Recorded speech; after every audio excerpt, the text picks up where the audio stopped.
to put this to close, and they wish to take the mic to my seniors. I see Dr. Michael Kochi was on, and Dr. Ahmed Walugembe to move us to the next stage of this morning's program. Dr. Ahmed Walugembe, please. Thank you.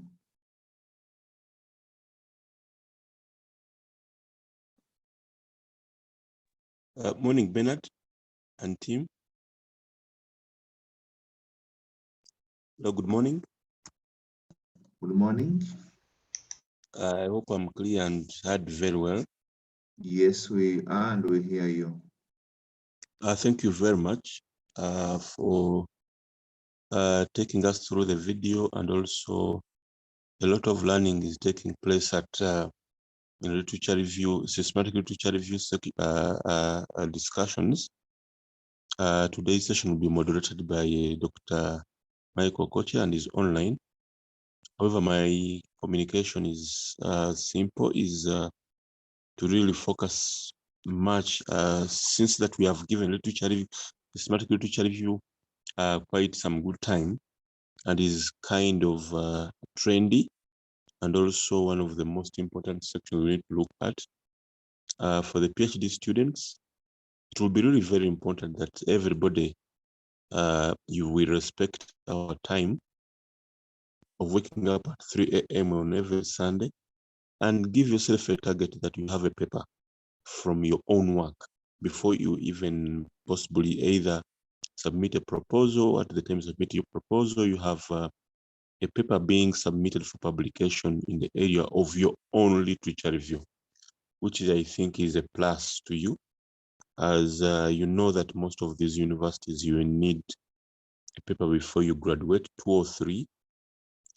So this should be one of them, and that will give you a little bit of some time at that time when you are trying to conclude the study.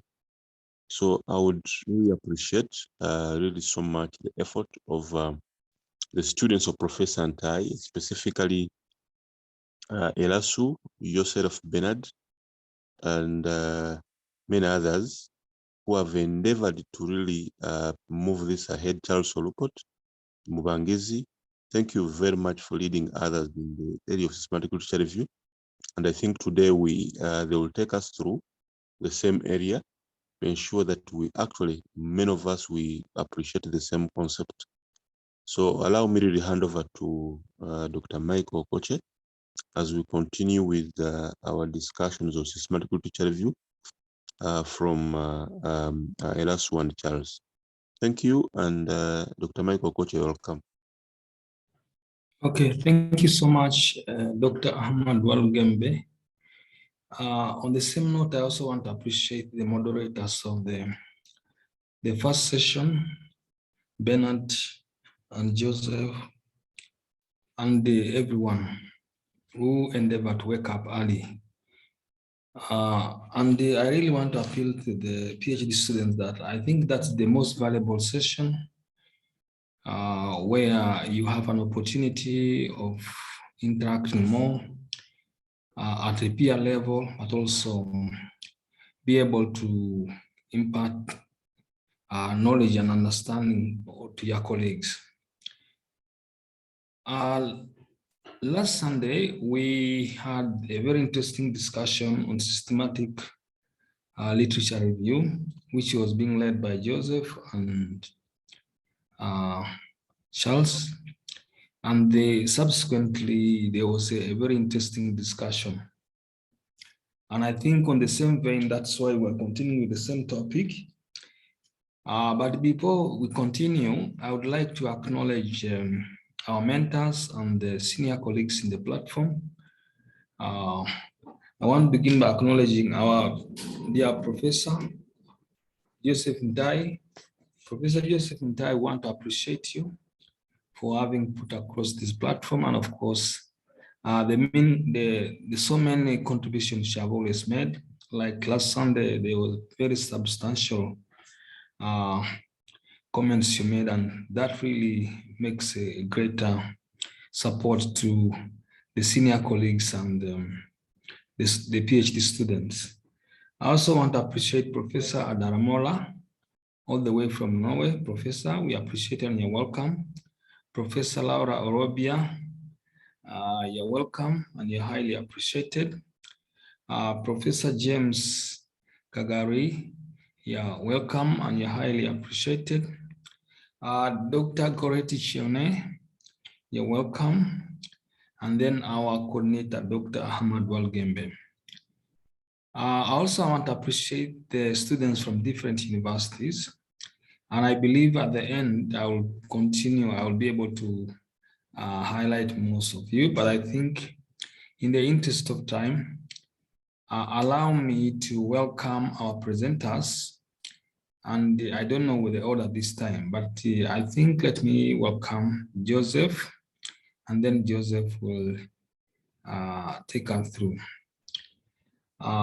Joseph Elasus, please, you're welcome, and take us through your presentation. And I don't know whether the presentation will be co-presentation like last time, but let me hand over to you. And then at no point in time, you welcome your colleague. But in case the substance are fairly different, we can maybe respond to a few questions then just like last time. So Joseph, I want to welcome you. Joseph, welcome, please. Thank you very much, Dr. Koche.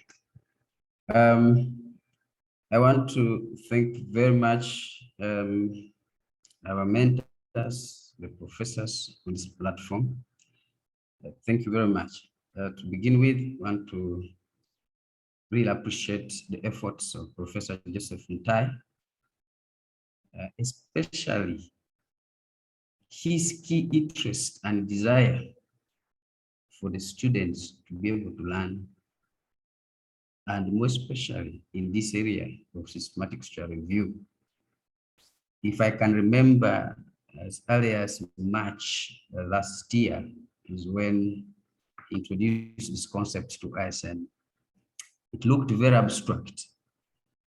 And so today, when I see my colleagues and myself coming out to share a number of things on systematic structural review, I really want to thank him very much. I also want to thank the rest of the professors. I can see Professor James Kagari and Professor Sam Daramola. Thank you very much for sparing your time for the sake of the students. And I also see here Professor Laura. Thank you very much. One of the things I usually remember and like about Professor Laura is her very vast knowledge on conceptual frameworks, like putting the parents and the children. So that analog is really very, I like it. Thank you very much.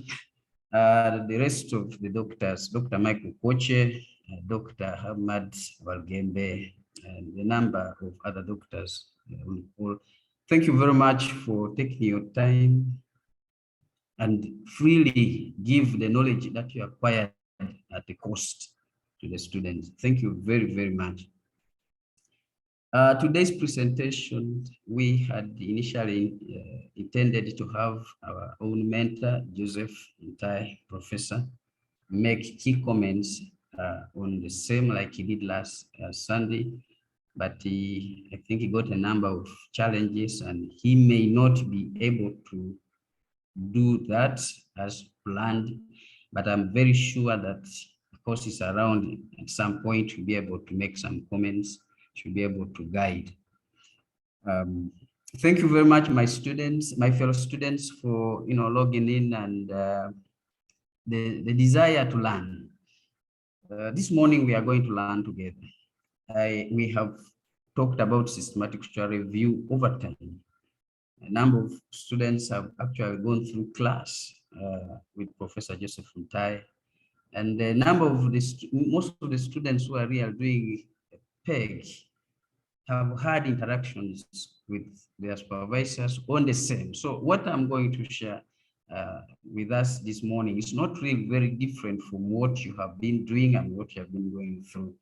And so I'm just going to share few things to emphasize what you have already learned, but also following from the video. So whatever I'm going to share is not really something very new to you. So I want therefore to begin this presentation by let's see.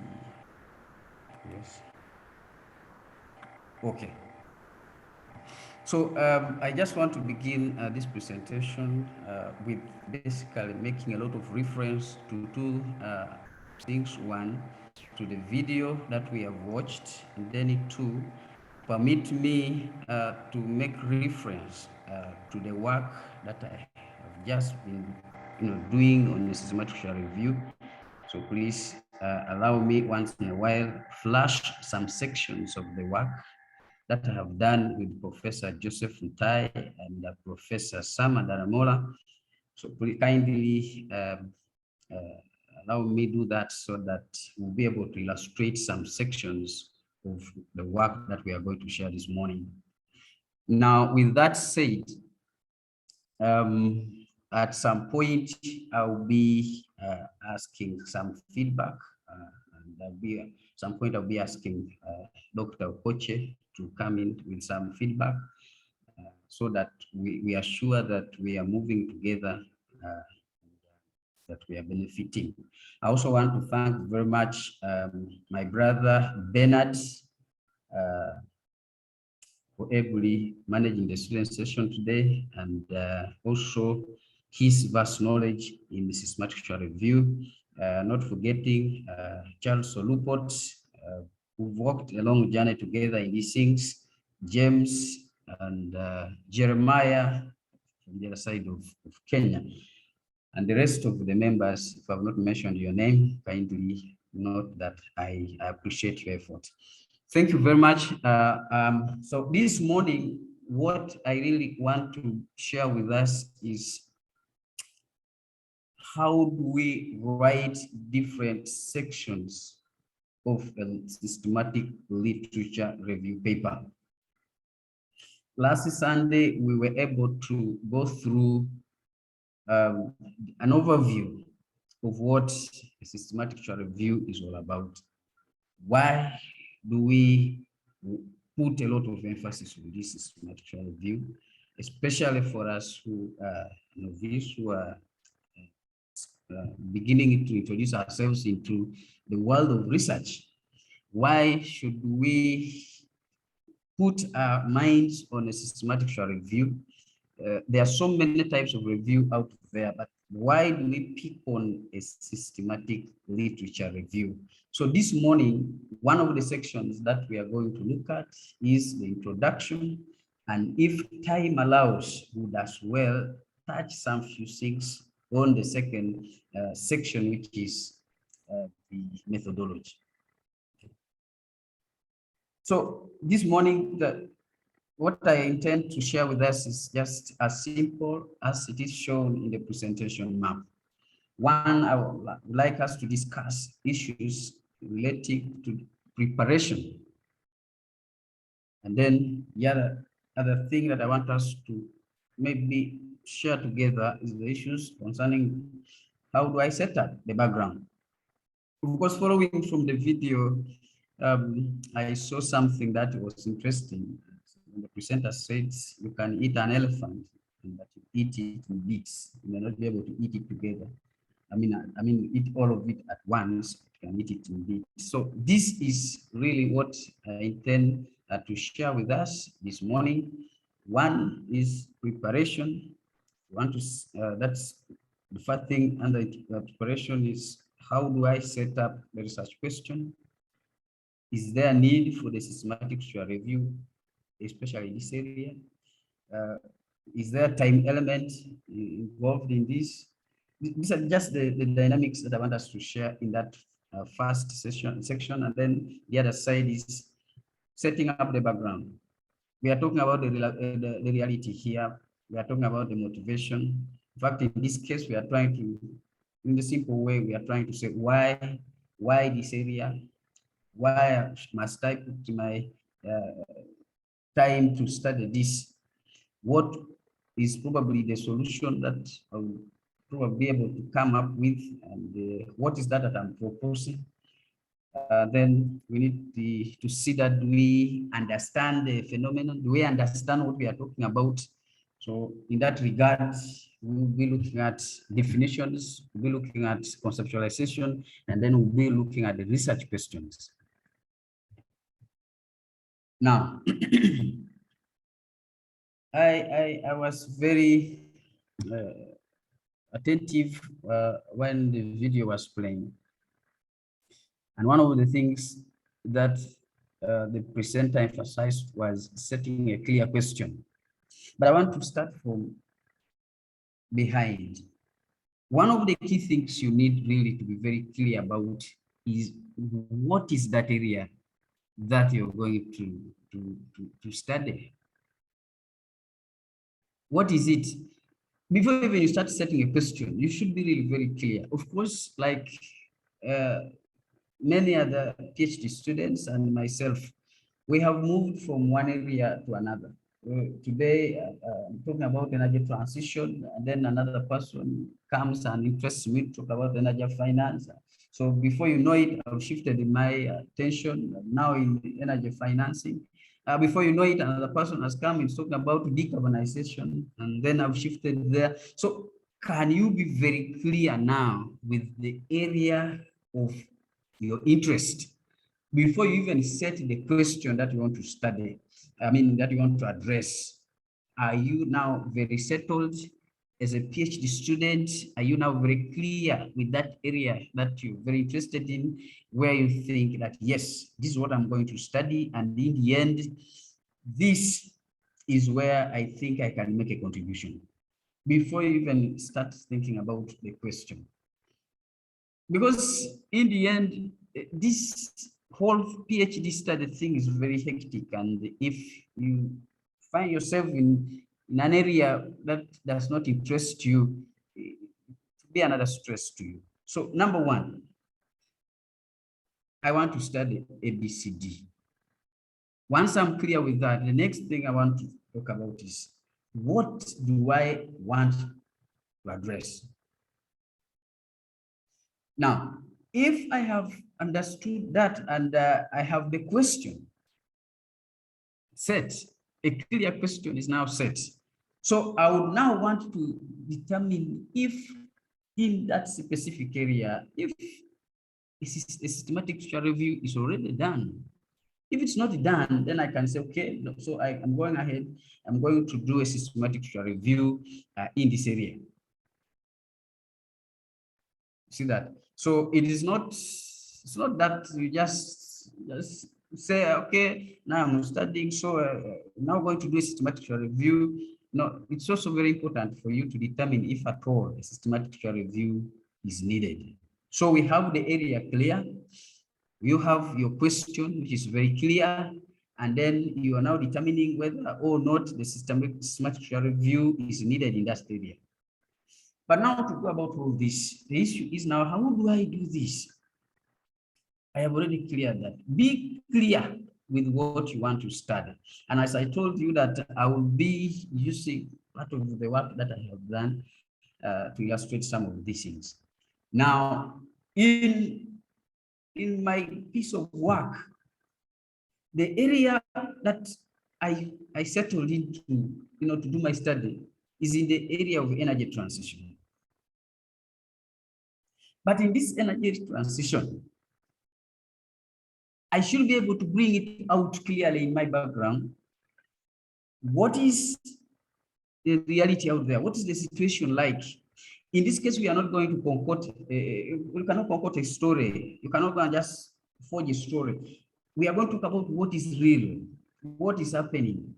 For example, if I say today that the majority of households in Uganda are using biomass for cooking, that is a reality. That is the issue out there. So it should not be something that you're going to just think about and say, now, this is the situation out there. That's the reality out there. No, no, it should be something with evidence. You should be able to articulate and tell us that, okay, this is the situation out there. 94% or 96% of the households in Uganda are really depending on biomass or unclean fuel sources. And that's the situation out there. That is the problem out there. Now, there is the other school of thought where people talk about the statement of opportunity. So in that regard, if you're talking about the statement of the opportunity, you should be able to now tell us clearly in your background, in the very first opening statements of your background, we should be able to see that now that statement of opportunity is there and we're able to see it, and it's not a forged story. It should be something which is evidence. So it should be a real problem. It should be an existing situation. It should also be something that bothers you. So in all these things, we are just preparing. I've not started writing, but I'm trying to prepare myself so that I'm able to begin to write my background when I have prepared my key things that I'm going to write down. Number one, what I'm going to write down is I have now my area. I have formulated a question, and that question actually is what informs the kind of the topic that I'm going to state for my study. And as we have said last Sunday, that in a systematic literature review, after forming this question, after coming up with this topic, the word systematic literature review must be part of the words that form your topic. Now, to start with, which area? Energy transition. What is the question? And what is the context? Now, so my question in here is, how is energy transition conceptualized? What are the factors influencing transition at household level? Now, there are two things here. One is the question, and two is that that question also has the context. Where is the context? Where am I going to test this study? I'm going to do it in the household, at the household level. So I have here, what is the question? And I also have here, what is the context? Where am I going to base my study? Where am I going to concentrate? Because with a systematic review, you're not going to study everything. You're going to pick what you're going to study, and you're going to contextualize it. You're going to, if you refer to this the video that we watched, the presenter was saying his is sustainable manufacturing. So he has contextualized his himself to a certain area. So how is energy transition conceptualized, and what are the factors influencing energy transition at household level? Now, from this question, I am able now to come up with my topic, which is, if I've not showed it here, I will flash it at some moment, but which is now coming directly from this question. But we can continue and think about the other part. Do we need a systematic literature review? If the answer is no, so why? So if the answer is no, it is possible that already work has been done in that area. There is a systematic review which is very close to what you're thinking about, and so it is being done. So what do we do next? How do we proceed from here if the systematic review is there? So the other thing now that we need to do is to see how we can appraise the existing one. What is very close with what you're doing, and is there anything that appears to be left out that you can think that, okay, this has been done, this has been done in this review, ABCD is very clear, it really resonates with what I'm thinking about, but then this part seems to be not maybe fairly addressed. And in that case, you could actually be able to go back there and look at that review, and you should be able to see some of the gaps in that particular review, and you'll be able to proceed with your study after seeing those gaps. But on the other hand, if really there is no systematic review that has been done, then we are going to proceed by setting the question, and then we conduct a data search, and that will be actually conducting a systematic literature review. So is there a need for the systematic literature review? Yes or no? So this will guide us on how to proceed. Now, before we talk about data search, before we go anywhere, we are now going to write our background. And when we are writing our background, one of the things that come out very clearly is what is our motivation for this? What is the reality out there? Are we able to bring out the problem or the opportunity? What is the situation out there? Is there evidence that the situation is the way you're saying, or you just bring allegations? You're just alleging. Can you cite literature that really shows us that yes, this is the situation out there? And within that, after you've been able to show us clearly the problem, what are you proposing? Of course, what you're proposing is actually what is in your topic is actually your operating variable that you're trying to study. That is what you're proposing, that it can solve the problem that you have highlighted above. So clearly bring out the problem, the opportunity. What is the situation out there? What is the evidence? Is the evidence available? And then you introduce the proposed solution. Now, as I said, that we'll be walking through this with some examples. I'll be speaking small sections from the work that we have done to illustrate some of these things. And this actually resonates with what we were able to see from the video. Topic: conceptualization and antecedents of household transition to clean energy fuels, a systematic review of evidence. Now, I have said a systematic review of evidence, but also you should be able also to say a systematic literature review. I think there is no harm in there. So your topic comes out very clearly: conceptualization and antecedents of household transition to clean energy fuels. Remember, I have set my question somewhere. I wouldn't want us to mix the things and then say, so where is the question? Yes, there is where your question will come in. But as of now, you have set your question somewhere, and now you are now beginning the actual writing. You have, through your question, that's very clear, you've been able to formulate your topic. And now you have your topic. Now you are moving to write your background. Now, in your background, the first lines should be able to tell us the problem, should be able to tell us the opportunity if you're talking about the opportunity. But in this case, we are talking about a problem.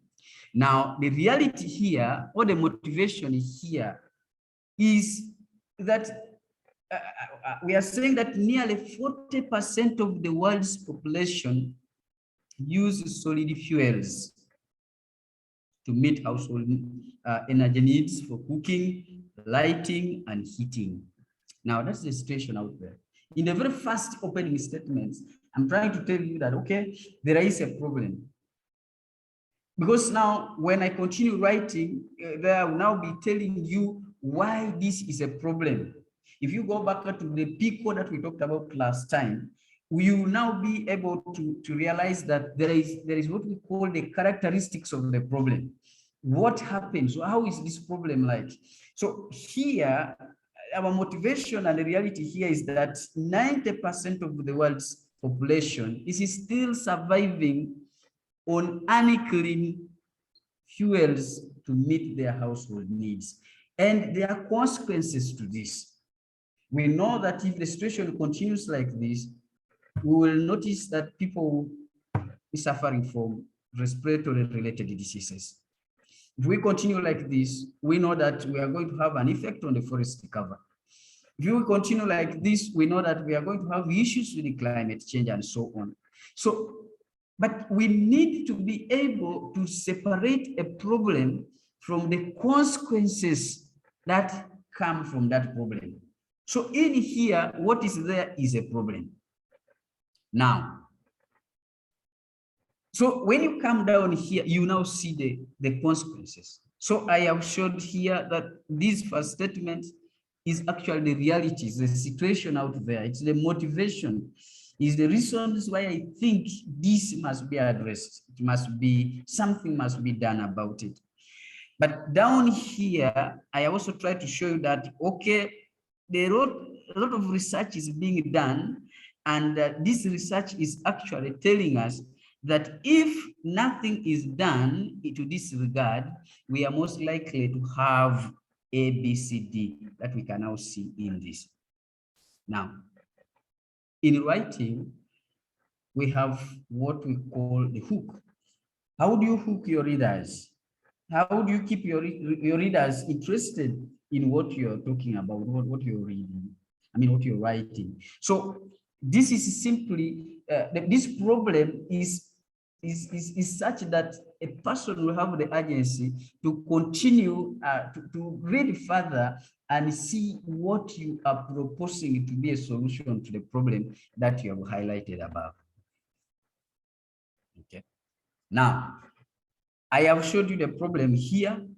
I have also showed you the consequences of the problem. And this is all happening within the first paragraph of my introduction. And this is, if you look at the video, this work is actually partitioned in 3 different sections. And those sections are talking about the problem itself, the proposed solution, and then the research questions. Now, so what is the proposed intervention here? How do we understand this in terms of definition? Why might that be the solution? And this should be supported by literature. So I am saying that nearly 40% of the world's population is using solid fuels. I've also told you down here that this situation will cause problems A, B, C, D. So what am I proposing? I'm proposing transitioning households to clean energy fuels. So that the story is flowing. I'm talking about the problem. I have highlighted the characteristics or the consequences of the problem. And I've also proposed the solution, which actually resonates with the topic, resonates with the question, and then you go ahead and tell us that, yes, if I transition the households to clean fuels, probably the problem above can be solved. So we have to ensure that we have those 3 sections that were being shown in the video must come out clearly in your background. Now, so from our piece of work again, I now tell my readers that transitioning households to clean energy fuels could actually provide the best alternative to control household emissions. Now, this is the intervention. This is what I'm proposing. And in fact, when I continue further and further, when I go now probably to write my proposal or my thesis, you actually now begin to understand that this is actually my criterion variable. So we have seen the problem. We have seen the characteristics of the problem. Now we are proposing this solution. And we are now, the other question we are asking ourselves, why energy transition? Why that solution you are proposing? Why that one? So within now in your write-up, still in your background, you should be able to tell us that yes, I am proposing energy transition because this will help us to avert problems, health-related, climate, environmental challenges that are associated with the use of unclean fuel sources. Now, for us to be systematic and for us to flow, the key things that even to this extent we have reached, the first thing is, have you stated the problem? Is it supported in literature? Do you have evidence? If you're talking about carbonization, is carbonization a problem? Is it written anywhere? Correct. What are the consequences? What are the characteristics if the situation remains the same? What are we proposing? And what we are proposing, how might it be of help? So this is exactly what is happening here. How is that of help, what you're proposing? Now, again, as I promised earlier, that we'll be walking through this using this work that we have done. We now want to talk about definition. We want to talk about conceptualization. And this word conceptualization has always given us students a hard time. So we need to clearly define the subject of the study. And if I flash my this work of ours, if I flash it, you'll find that one of the key things that comes out clearly in the write-up is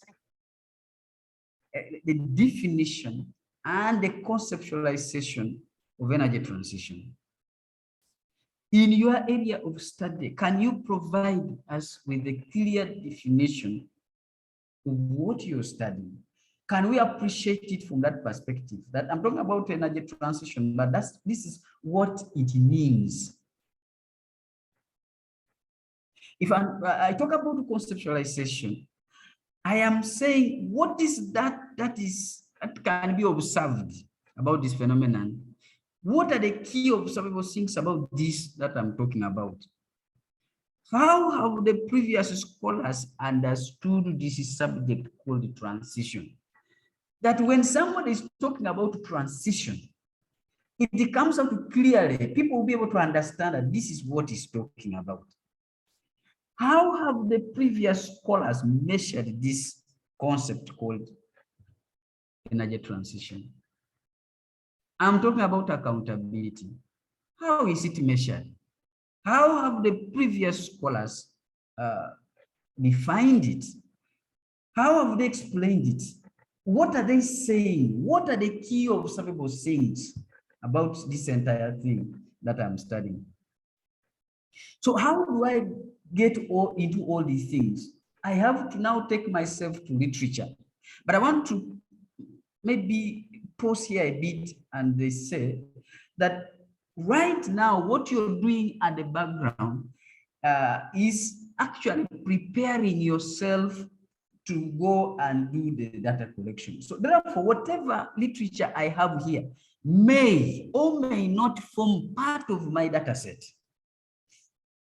You know, when you go to start collecting your data, you're going to have limiters. You're going to say, I need articles that are published, say, between 2015 and 2020.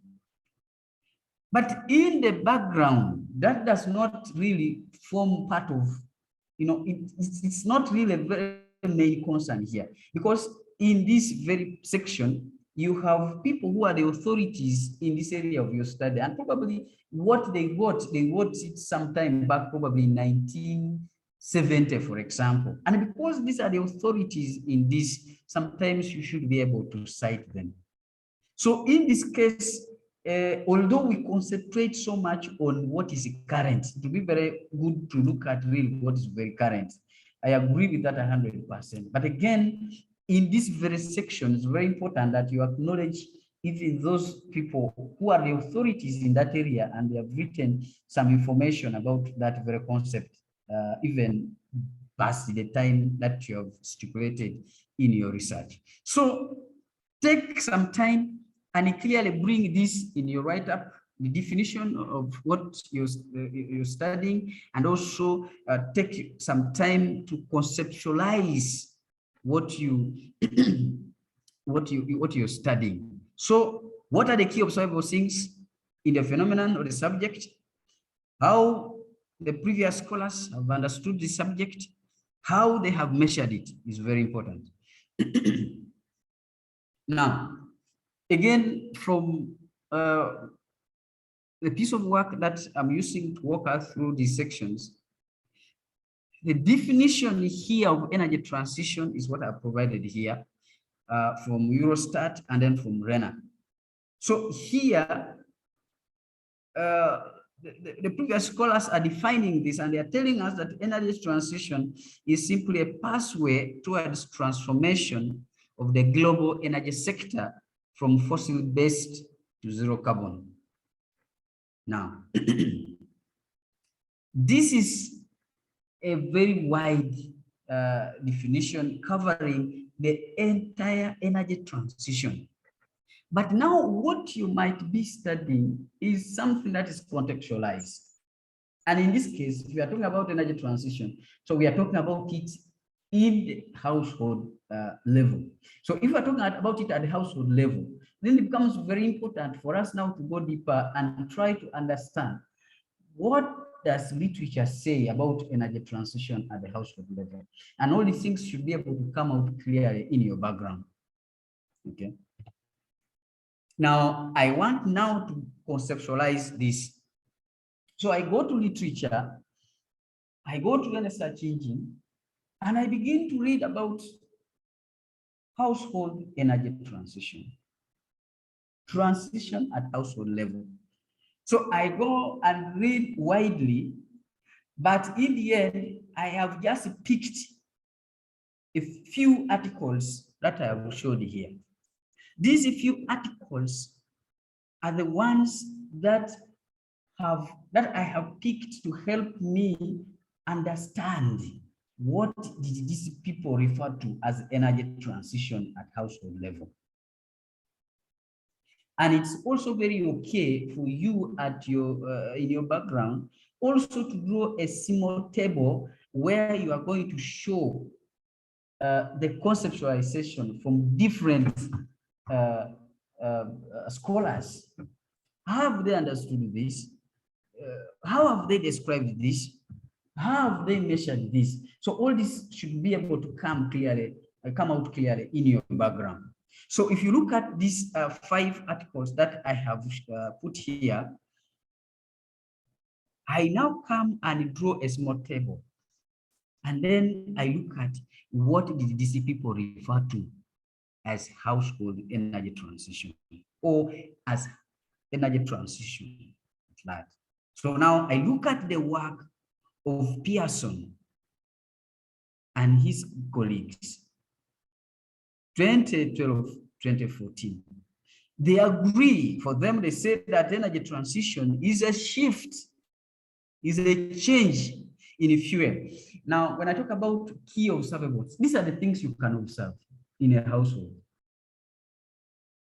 If today your household decides to leave paraffin and begin to use electricity, so that is something that is observable. You can observe.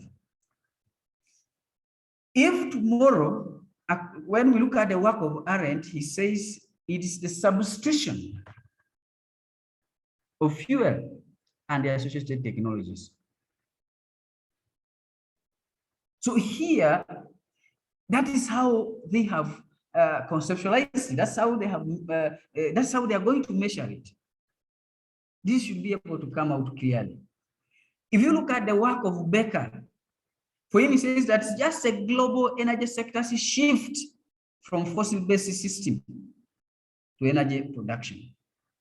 And I've just decided to highlight these very sections. I've highlighted the shift here, substitution here, shift here. And then you look at the work of the recent work from Blackwest. For them, they call it a switch. So transition is a switch away from one fuel source to another. And finally, if you look at the work of Cornell, for him, he will tell you that it's just a significant change on the set of patterns of energy use. So from these 5 articles that I've picked from the very many that I have read, I will now bring it clearly in my write-up, in my background, that energy transition is conceptualized as a switch or a shift from one fuel used in a household, maybe to another fuel. So in that case, I have struggled now to look in the literature and try to figure out how did these people understand this concept of energy transition? How did these people, what are the key observables I can take from here? How did they describe it and how did they measure it? Okay. So all these things should be able to come out clearly in your background. And this is where we always find a lot of challenges. When we present our work and the senior mentors are saying, you have not yet read. Sometimes it's not true that you have not read. You have actually read a lot, but you have not conceptualized. You have not taken time to look at what did the previous scholars say this phenomenon is. So that if you don't bring out this very conceptualization, you don't bring it out clearly, then our supervisors will continue saying we have not read. Actually, when you have been reading for the last 6 or 5 months on the same area, but because in our write-up, we are unable to bring out this conceptualization out clearly. You know, what you think in your brain cannot be seen by the person who is reading your paper, or reading your work. So in the end, what you're thinking should come out clearly, and you should write it down, and so that the people who are reading your work should be able to see it. So that is now you are probably in your 2nd or 3rd paragraph of your work. You have told us the situation out there. You have given us the characteristics of that problem you're talking about. You have proposed the solution and why you think that's the solution, and then you have gone ahead to help us understand what that phenomenon you're talking about is, and then you have also gone ahead to tell us how this has been measured, how this has been understood, how this has been, studied by the previous scholars. After bringing all those things out, you are now going to indicate your research question that you wrote, you specified and put it somewhere. Now you're going to bring it out. So the main question, this is study 6 to find answers for, is how is energy transition conceptualized and what antecedents or factors influence this transition at household level? Now, we remember we are still in the background and we want to bring out our question very clearly. Now, there are two, maybe if I pause here a bit, there are two schools of thought here. If you look at the different systematic social review papers, some scholars have here the main question and they close the background. And then they transfer these other questions, such questions that are broken from the main question. They transfer them to the next section in methodology. When you look at other papers, these questions appear in your in your section 1, which is the background. So for the purpose of this study, the central question is now clearly highlighted here. But from here, we also notice that there is what we call the descriptives. You are not going to just study the factors. You are not only going to concentrate on conceptualization and then tell us the factors and you end there. There are also a number of questions that should be able to get from this main question. And the first one should be about the conceptualization. How is energy transition conceptualized at household level? If I'm talking about scalability, for example, that I know one of my colleagues in this forum is looking at. How is scalability conceptualized? If I'm talking about decarbonization or carbonization, then I'm trying to ask myself, how is this carbonization conceptualized? How is it understood in the literature? What are the factors for energy transition at household level? Now, question 3 is really about the descriptives.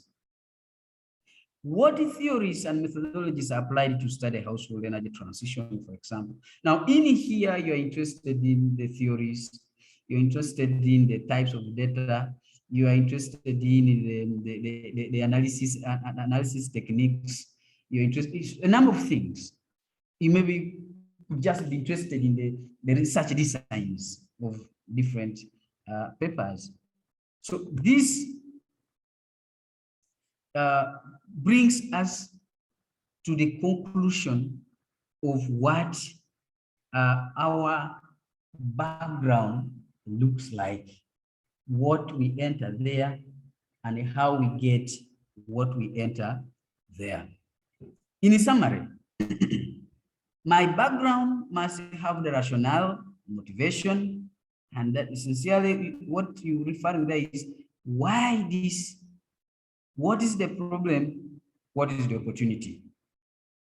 The other part that is very important is the conceptualization. Key observables, measurement from previous scholars, and then the research questions. What do you intend to achieve? And how do you intend to achieve that? Now, so this that I put here, I wouldn't want to read all this, but this is the entire write-up of what the background of a systematic literature review should look like. Again, I would like to echo what was mentioned in the video. The background should not be really too much. The background, if you talk about 500, I mean 1,000 words, that is barely 1.5 pages, at most 2, and you have your background. It shouldn't really be something that contains 5, 6, 7 pages. You lose track. It should be spot on. What is that you're saying? For example, if we look here, I am giving you a problem. Nearly 40% of the world's population use solid fuels.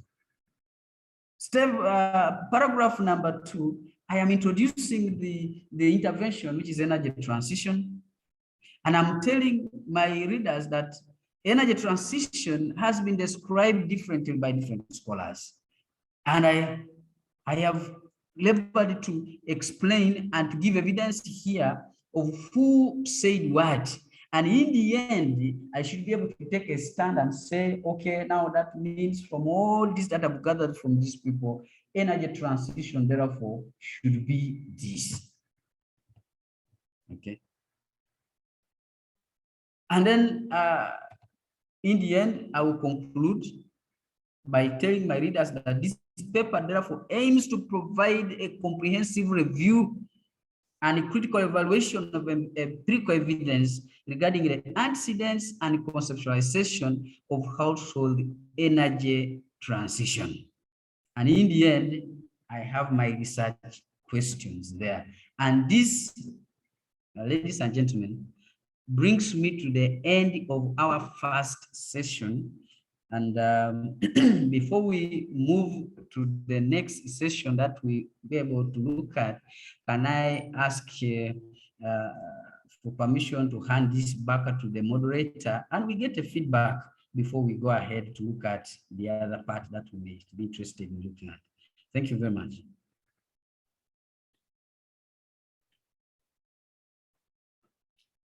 Okay, thank you so much, Joseph, for the elaborate presentation.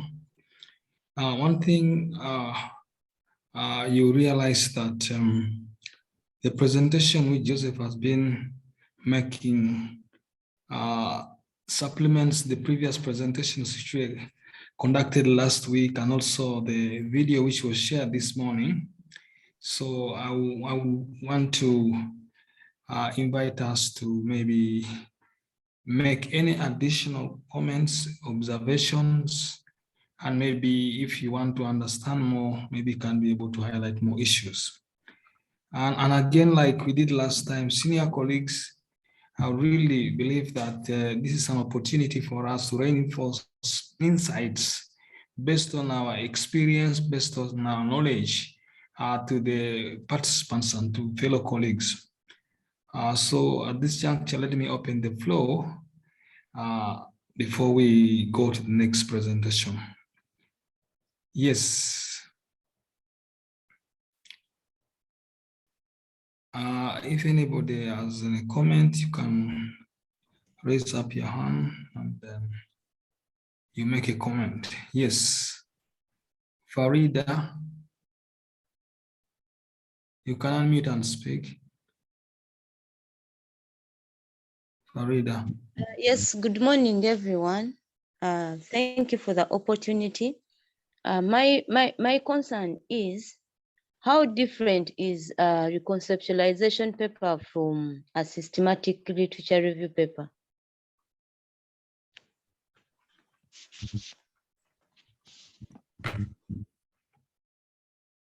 Okay, yes, I think that question is both to Joseph and other senior colleagues. The difference between a conceptual paper and a systematic literature review paper. Any other comment? I believe they can be, you can take three to five, then you can respond. Chair, sorry Yes, Prof. to come in at this stage. I listened to Farida's question and it wasn't very clear. Is she talking about conceptualization and reconceptualization, or she's talking about systematic literature review, because you can actually conceptualize using systematic literature review. Can also reconceptualize using systematic literature review. So these are not two different things that she's talking about. So maybe she can repeat her question.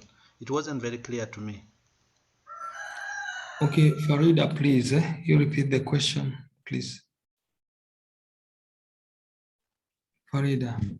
Okay, when the presenter was presenting, I think if I remember very well, he talked about trying to draw a table and then you try to summarize how, like, let's say 5 or 10 scholars have conceptualized the concept of energy.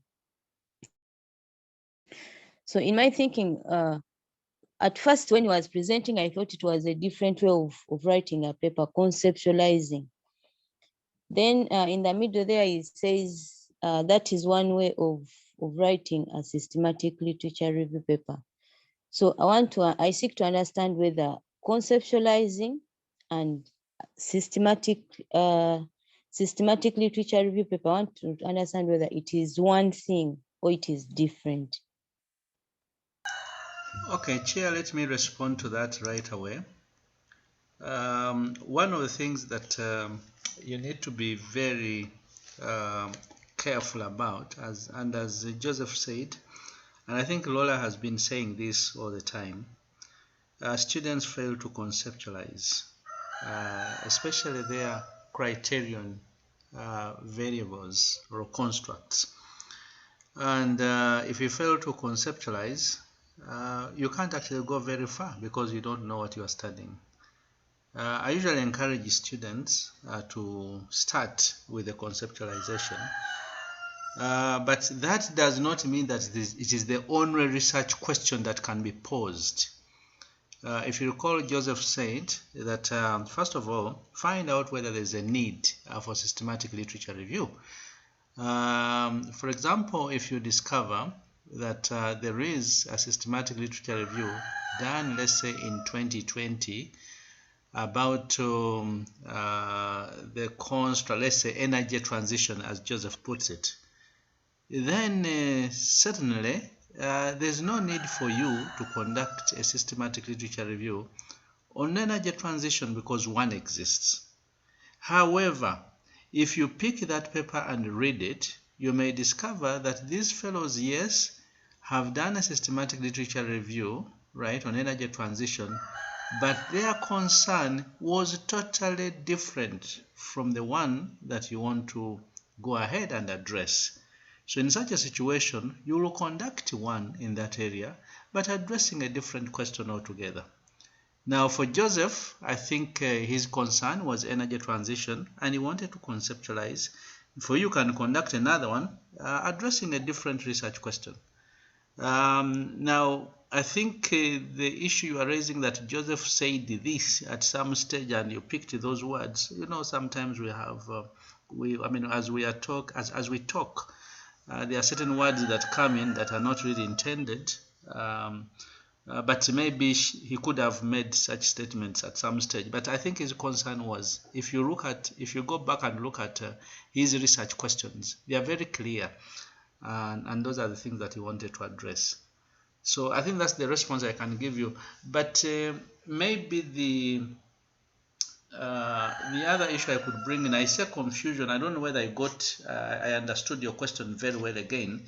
But when you say that is conceptualization another way of doing systematic literature review, the answer is no. I think it's because maybe a slip of the tongue at some stage, or maybe you didn't get him what he was presenting. So you do a systematic literature review because you have a research question that you want to address, and you go ahead and do it. Over to you. Okay, Prof, thank you. Prof, I think also the last discussion, I think you had left last time. I think there's still a confusion between a systematic review paper and a systematic literature review. And in the view of that, somebody asked, now, if you have done a systematic review, I remember that was the last question before we closed the session because we didn't have time. A person asked, if Prof, you are still around, you could help also in this. A person asked now, if you have conducted a systematic review, how would you use it in your thesis? Michael, thank you very much. Actually, last time I was around and I attempted to respond to that. The person who asked the question was Teresa, if you recall. What we are going to do this week and next week and possibly another week, for about 3 weeks, is to try and dissect this issue of systematic literature review versus other types of reviews, the traditional review. What you usually find in the master's thesis and PhD thesis is a traditional literature review and not systematic in most cases. And I think at one stage we shall be demonstrating to you why, for example, you need to start with a systematic literature review and then later on transit to have the other aspects in your, sort of pick the aspects from the systematic literature review and use them, for example, in the introduction section of your PhD, where you are advancing a research gap and the other parts, even the conceptualization. And then later on, you can actually try to mix here and there in the main literature review. But I think that's something that will come in later and not now. So we wanted to focus on this. And then later on we shall come in with the traditional and the other types and show you the relationships between these kind of things, and maybe what you could use at any given stage of your research. Mike, over to you. Thank you. Yeah, thank you, Prof. I think that puts us in a very good position. So any other comment? Points of clarification? Yes.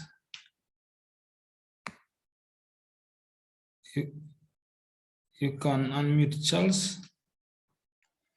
Thank Charles. you. Thank you, Dr. Keche. I just wanted to mention two things as a rejoinder to Joseph's presentation, especially when he emphasized the importance of, first of all, identifying the area of your study, the topic, or what other people normally call it, a topic. I think this is very important, and what other scholars have encouraged is that we need to get into an area where we think that we'll continue to make a contribution, especially maybe in terms of teacher training, consultants, and continuous research. So it's an area that is of interest to you, and gives the reason. It's the reason why you get into that. And of course, also when you also highlighted the issue of the motivation. That is quite a very, very important and ties up to the choice of the area of study. I also want to say that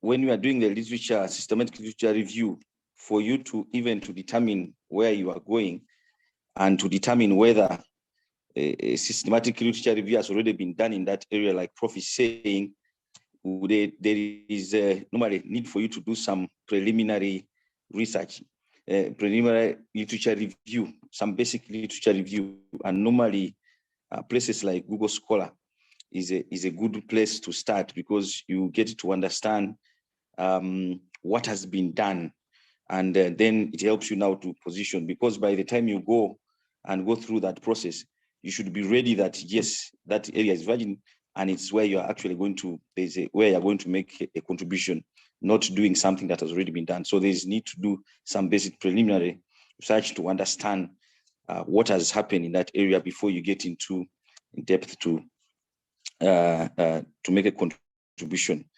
And then the other issues, of course, of conceptualization. I think this is also very important, especially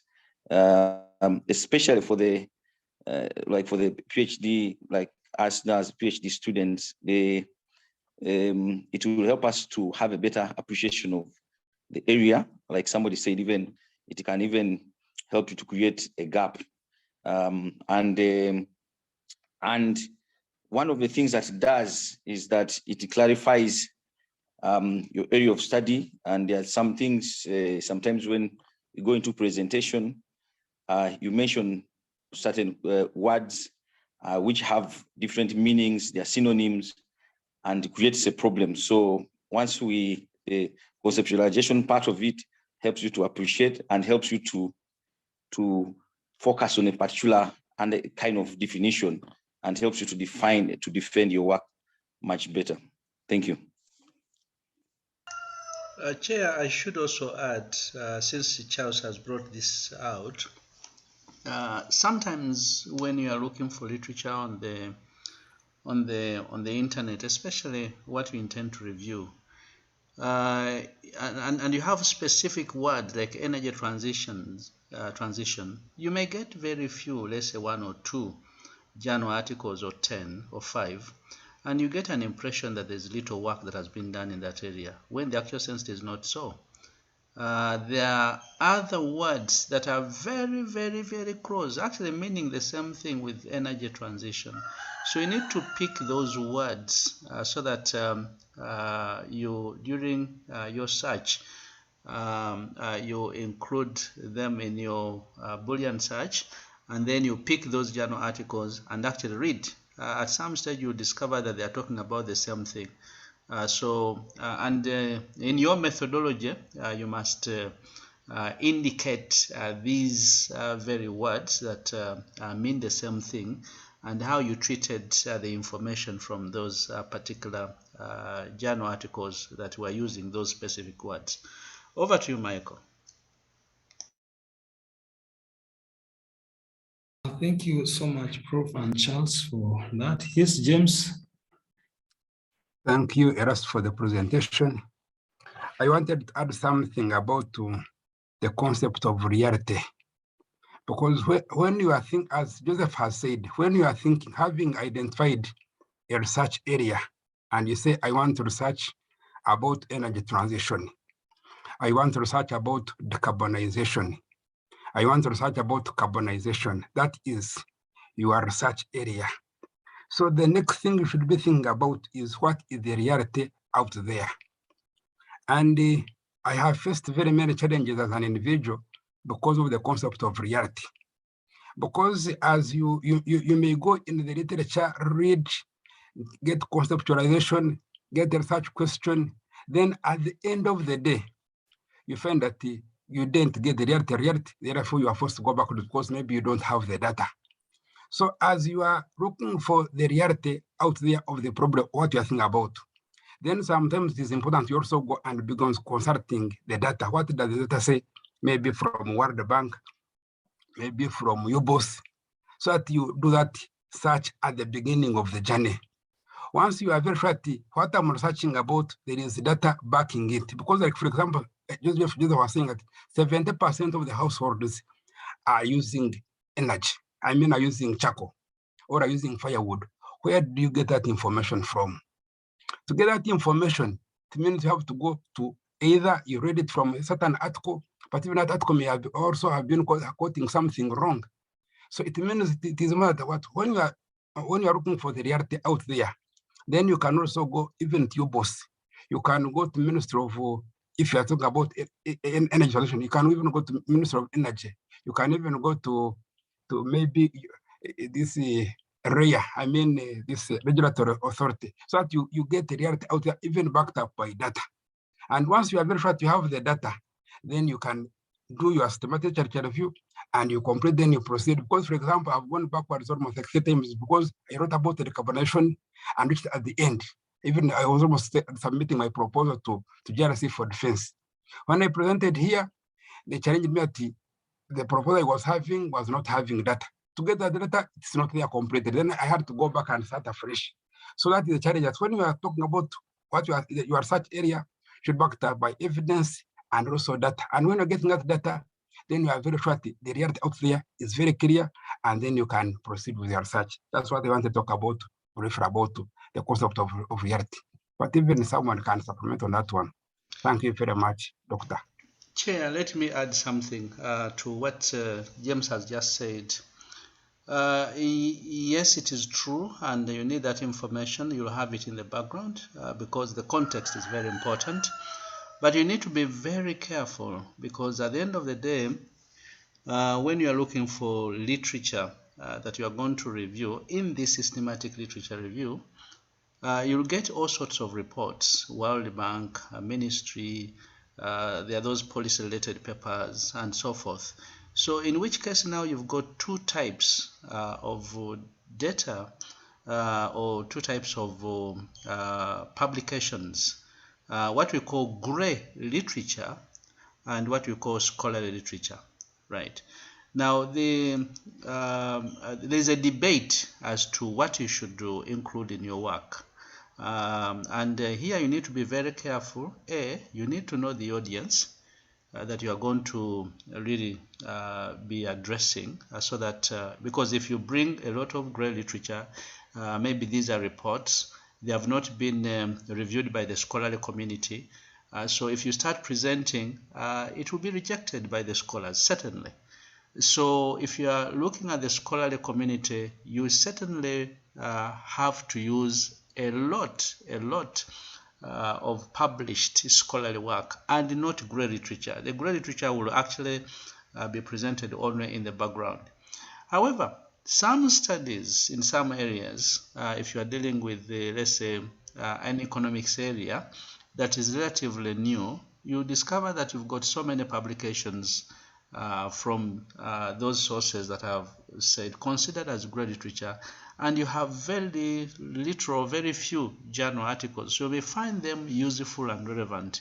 So in such a situation, in your methodology, you must indicate that you are using both scholarly and grey literature, and you tell us how you are actually mixing the two and how you have reviewed and got a synthesis out of the literature. I think that's quite important. So you should know where and when to use grey literature. Remember, it is controversial. Some people will dismiss it. And we usually actually advise that if you've got sufficient scholarly journal articles, ignore grey literature. Over to you, Michael. Okay, thank you so much. Okay, at this juncture, I want to recognize some of our senior colleagues who logged in the process. I think when Joseph was doing the presentation, I want to acknowledge Dr. Edith Basaliro. You're welcome. Dr. Dennis Muzinguzi, you're welcome. Dr. Dennis, you have been lost for some time, but you're welcome. Dr. Ibrahim Senze, you're welcome. So senior colleagues, actually, this topic. And Dr. Nkurunziza Gideon. Yeah, Dr. Gideon, you're welcome. Yes, I've not seen him. Please, you're welcome. Now, senior colleagues, we're right now discussing the systematic literature review, and that is a topic which is being presented by our PhD students, and it's very interesting to see the level of understanding they have, and I think we're right now discussing most of the critical aspects based on the presentation. Yes, Dr. Ibrahim, you could make some comments, yes. Dr. Msenze.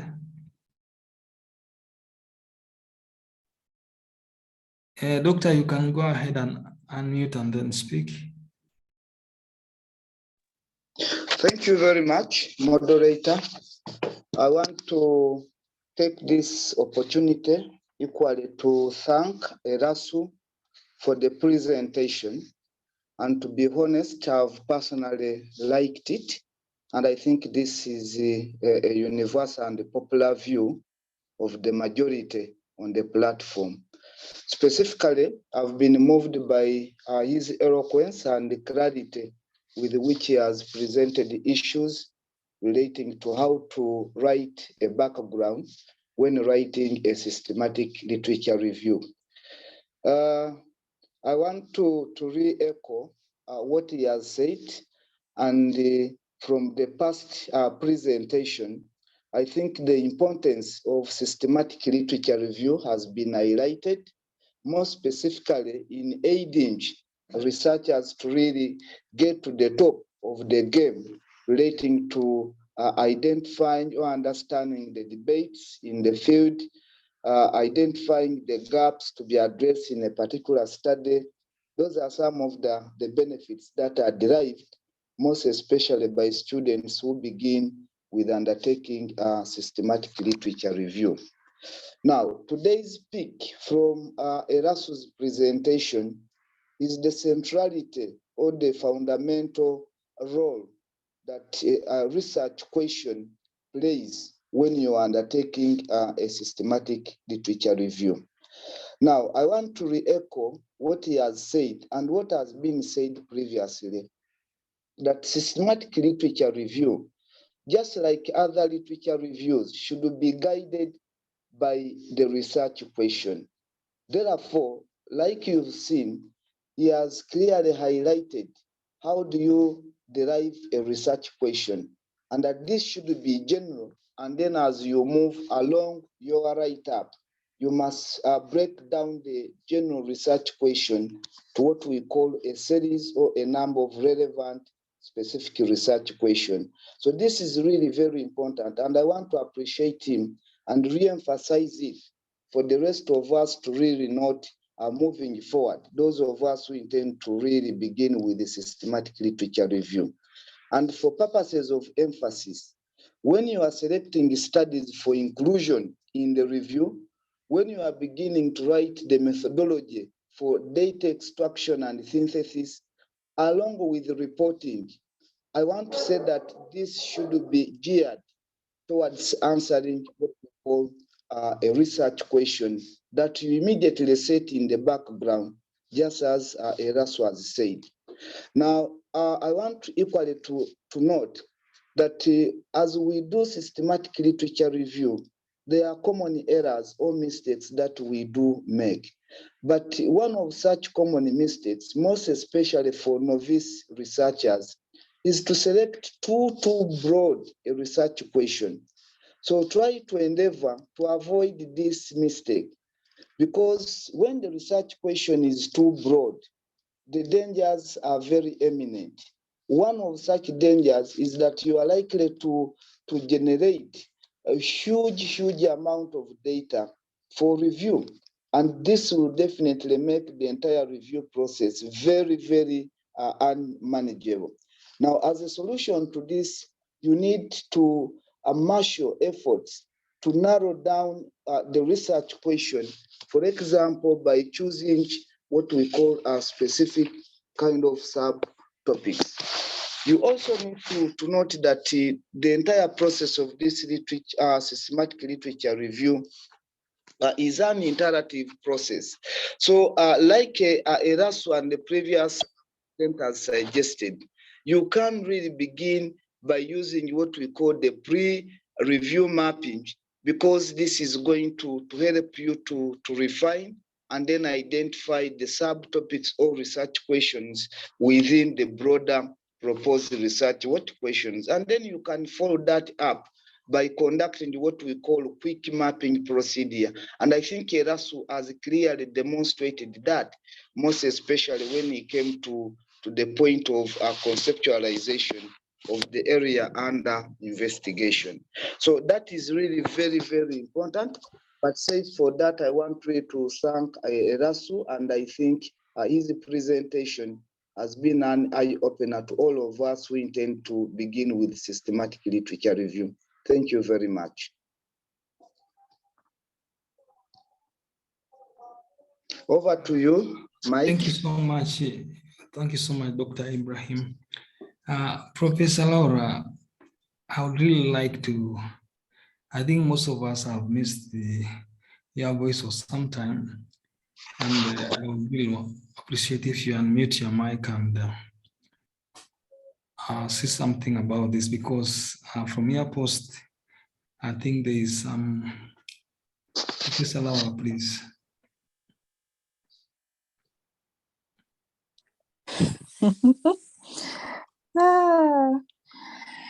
Michael, good morning. Good morning, everybody. I've been following closely, and I would like to thank our mentor, Professor Ntai. He's the one who has really fronted this thing of systematic literature review. However, when we also try to push it down to those under our supervision and those in our circles, many people don't tend to appreciate this. Many say it's a waste of time. We've had students even run to report us saying that, hey, we are wasting their time. But I think it's a matter of appreciation. We need to know what systematic literature review is, why do we perform it, and of what benefit is it to us really.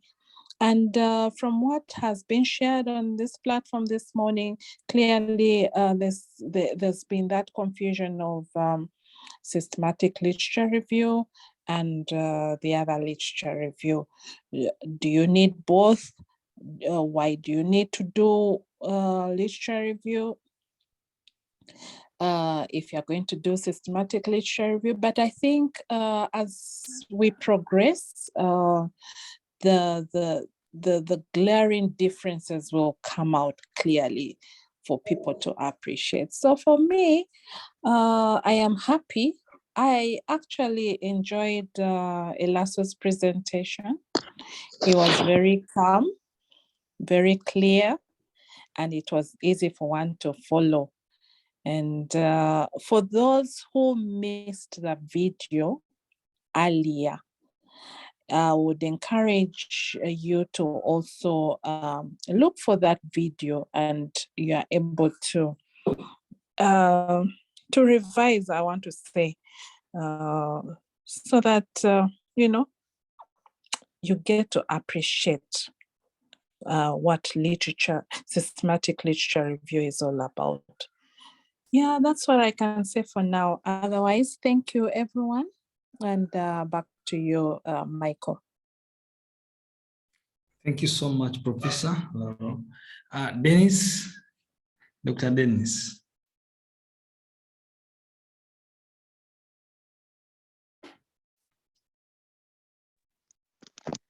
Dr. Michael, I've been in class also attending and following. I agree with the previous speaker that Elasu has made a wonderful presentation. As Professor Orobia has mentioned, you know, people may have in mind, why should I do systematic and then go back to traditional? Why am I wasting my time and doing this? But I think one thing that is critically clear is that systematic literature review is more deliberative, is more critical, is more kind of consistent. It allows that kind of in-depth interaction with the literature that one is reviewing. And I think it becomes important and necessary that, you know, someone delves into it, and with that critical kind of disposition that I must select particular literature in relation to the questions or the hypotheses that I am tending to test, and then you know, systematically go into that, look at different, you know, perspectives. So it is an alternative way of doing things, and I think it is something that we really need to embrace. The presenter has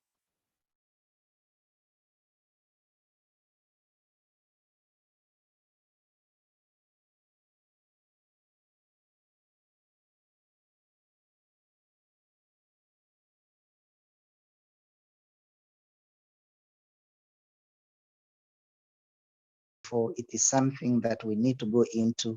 It enlightens our studies a little more. Thank you, Dr. Michael. Okay, thank you so much. I don't know, Charles, maybe we could give the next presenter to highlight more issues, then we can wrap up our discussions. But I think there are some observations which have been raised, which I think we should be able to note. One, that in your area of study, try to download systematic review papers.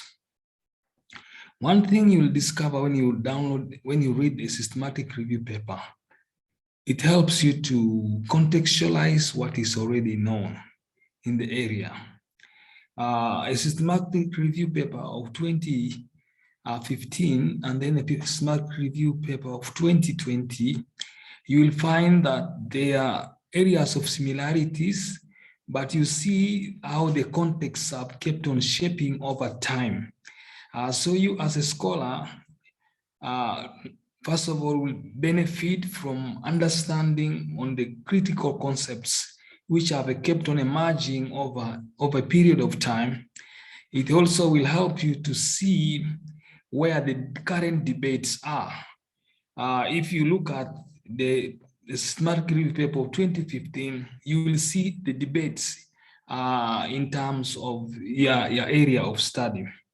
And I think as PhD students, as colleagues, what is very interesting, especially to fellow scholars, is what is the emerging debates. But also what is very critical to fellow scholars is that, does this author know about the subject? And of course, a demonstration of understanding of the subject or the area of study can be illustrated by your knowledge of the previous researches in the same area, what were the points of emphasis. But what makes your paper more interesting, I think Joseph talked about a hook. A hook is that aspect where you are able to hook the reader. And most times we hook the reader from the point of debate. How are you going to divert? How are you going to delve into the current debate? That's what will interest most of the readers. So I think without delving much, I think let us take interest in looking at systematic review papers in the area of your study, because it will help you to understand most of the broad issues in view of your area, but also it also helps you to see, like now, if you already have a topic, instead of you focusing, but you'll be able to see what debates have been going on. Then you say, how can I join this debate? And somehow it becomes quite interesting when you join a debate of fellow scholars, other than starting your debate where nobody's interested. And I think that should be something we could look at and critically. But also what I wanted to mention, sometimes if you don't begin from looking at a systematic review paper, you'll be thinking that you are doing a systematic review when actually you are doing something else, because you can capture so many journal articles and then you begin debating in a way. But when you begin from a point where already you have captured this, there are many by these systematic review papers.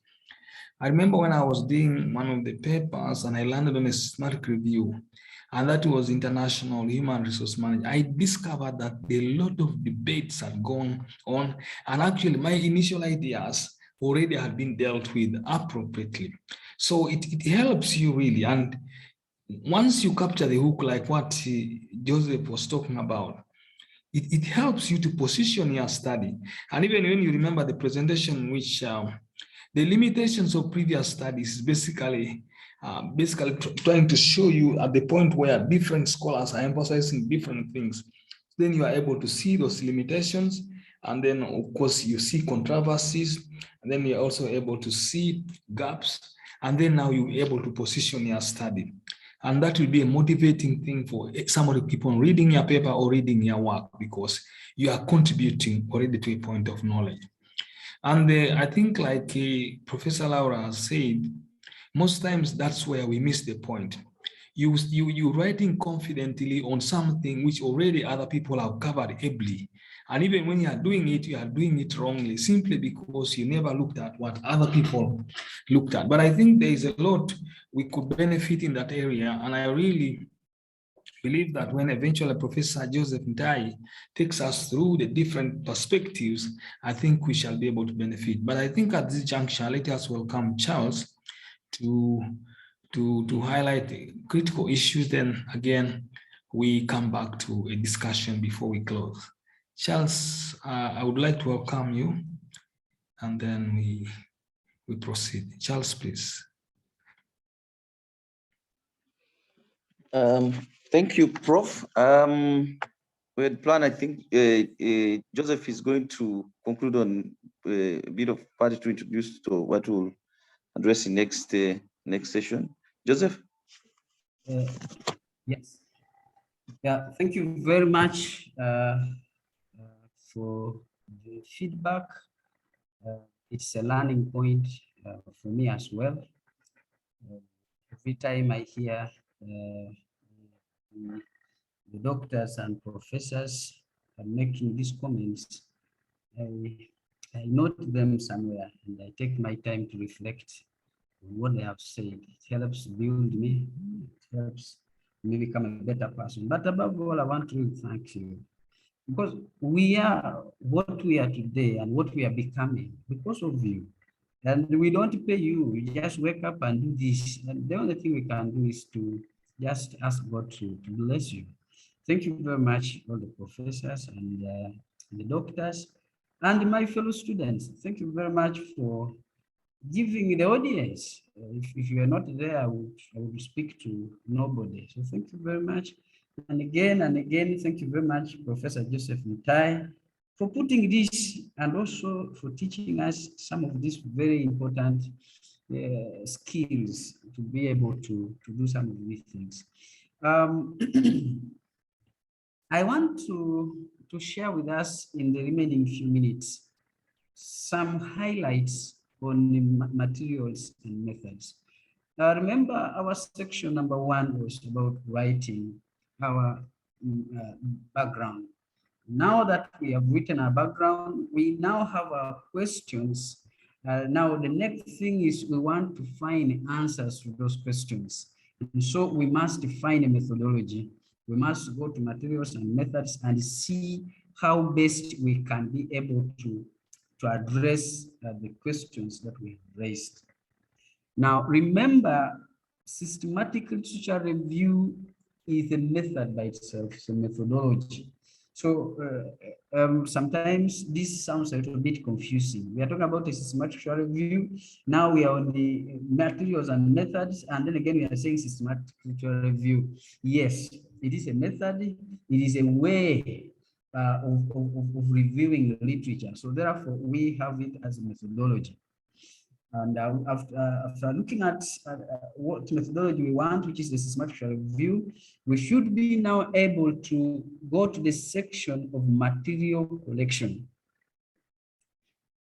So in literature review, when we talk about data, we actually talking about the articles, we actually talking about the gray literature. And again, I think in the voice of Professor Joseph Mutai, he has always warned us to be very careful with gray literature. But it's very important that if you really, and if you must use gray literature, you must consider very credible organizations to be places where you pick those reports from. And for us who are really in the area of energy, if you want to use literature, gray literature, you should really focus on looking for reports from IEA, should focus reports from World Bank, SMAP, all those organizations give credible reports. But just don't go and pick any conference paper which you are not very sure of what was happening. It's simply because some of these are not peer reviewed, and so it becomes a challenge. Now, so content collection, material collection, we really are concerned about data. We are concerned about the literature journal articles that you're going to use in trying to answer the questions that you have set up there. But you see, these materials, we are going to collect them from some databases, as Dr. Dennis has highlighted and Dr. Kecho.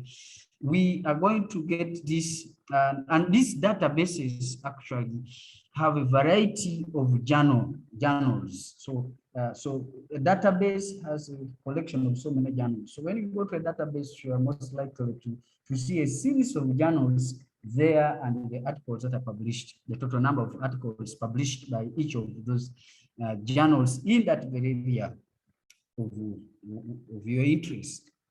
Now, but also when you go to the actual content collection, you have agreed on the database, you have agreed on the journal selection, you now go to the actual content collection. So you now come up with another thing that we call the inclusion and exclusion criteria.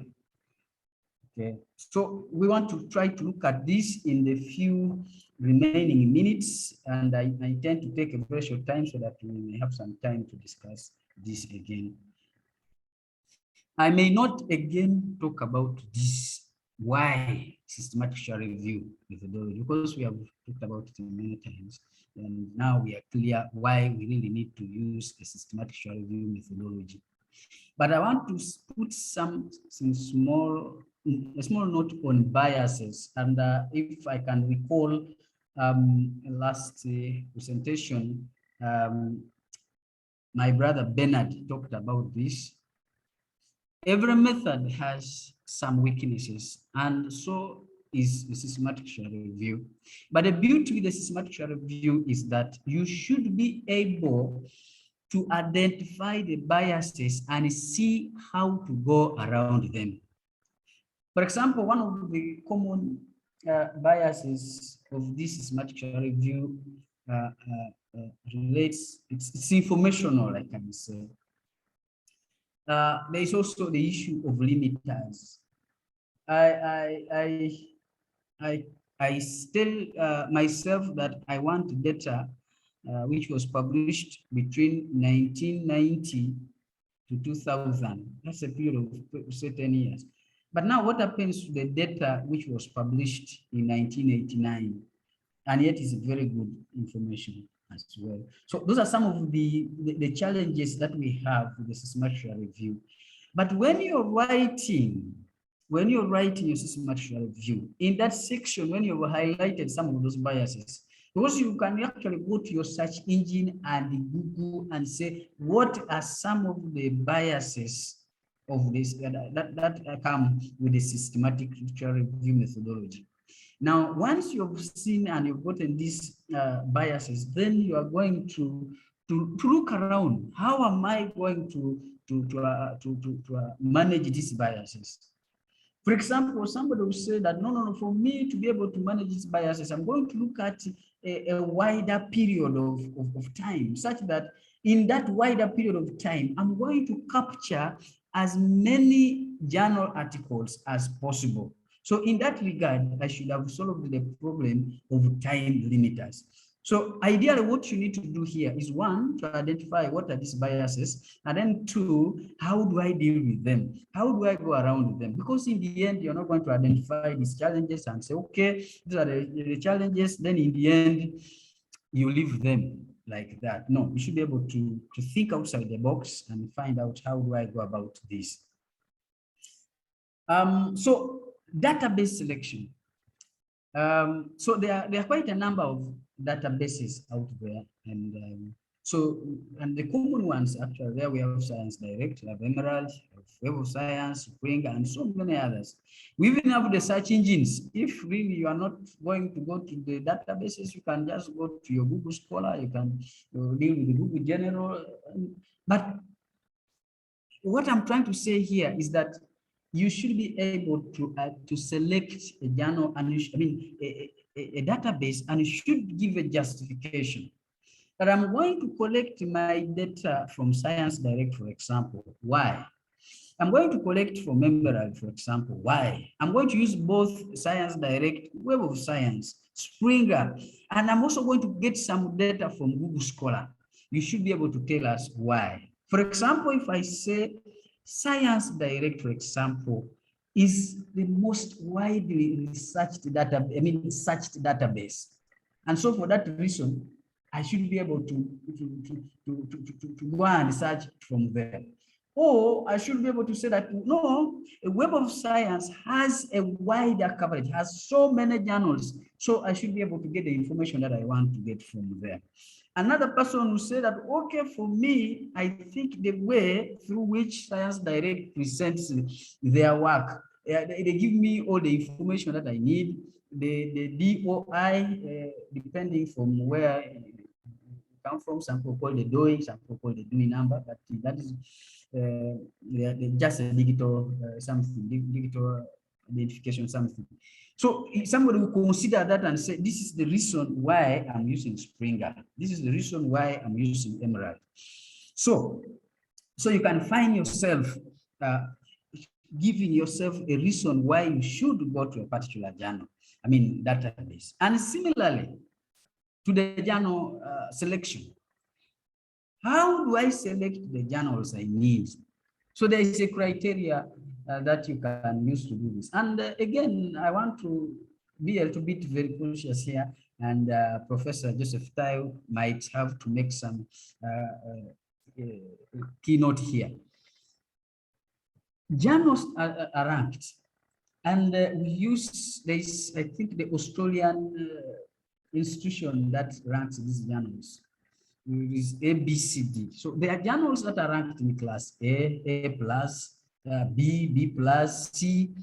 Now, most of us would really wish to have articles, extracted from these highly ranked journals.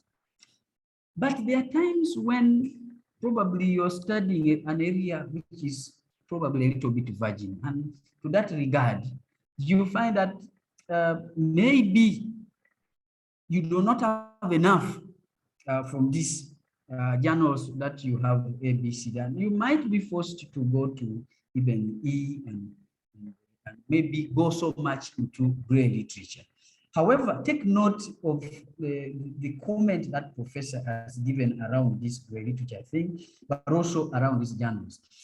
The purpose of emphasizing getting articles from highly rated journals is really about quality control.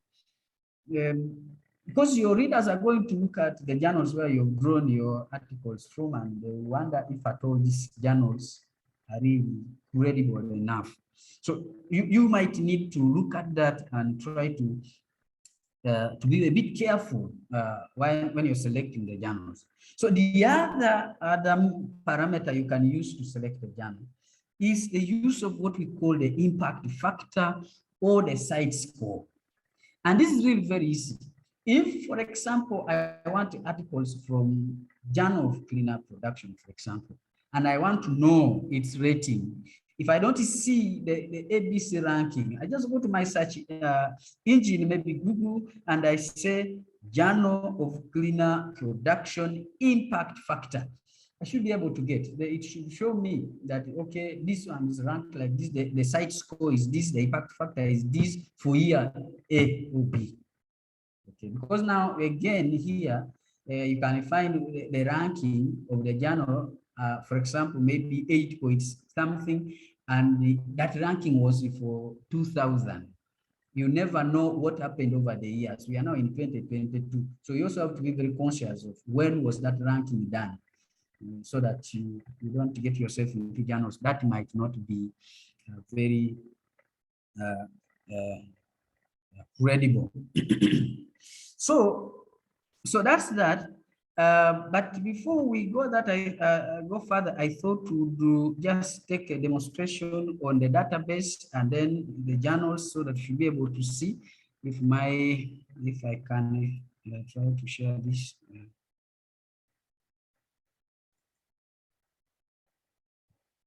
Let's see.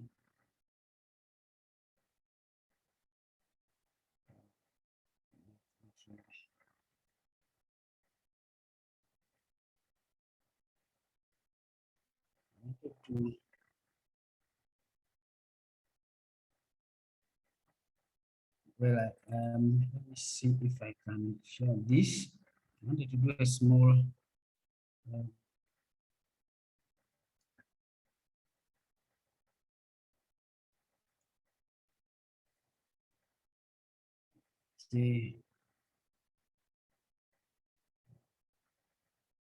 well, I seem to be having some technical issues here, but we will see how to go about that.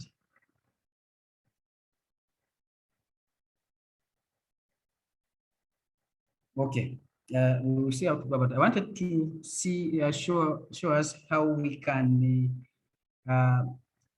look at the database and see the sections of the database where we see the journals and what we can, how we can be able to pick those particular articles from such journals. But I seem to be having some technical issues here, but we could as well do that in our next presentation.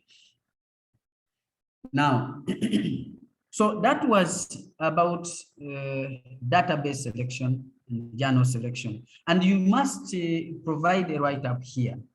One, you've given us a write-up on the systematic methodology. You tell us what it is and why you've chosen it, and then you also tell us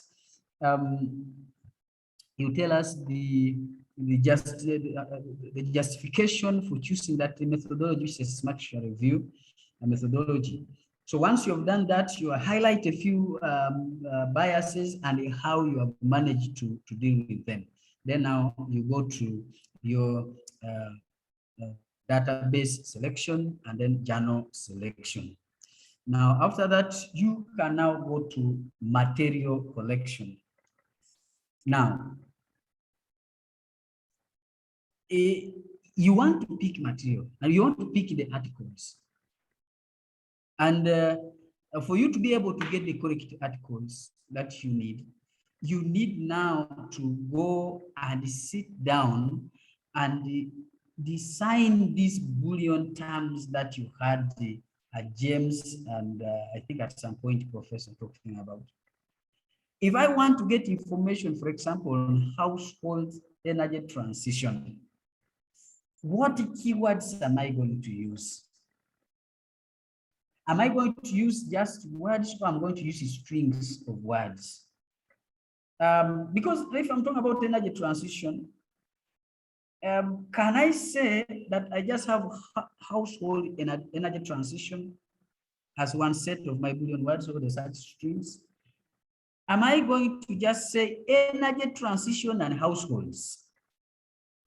But when I talk about households, isn't residential part of what forms a household? So why don't I also say residential status and energy transition? Can I just put the energy transition and residential? Can I say energy transition in households?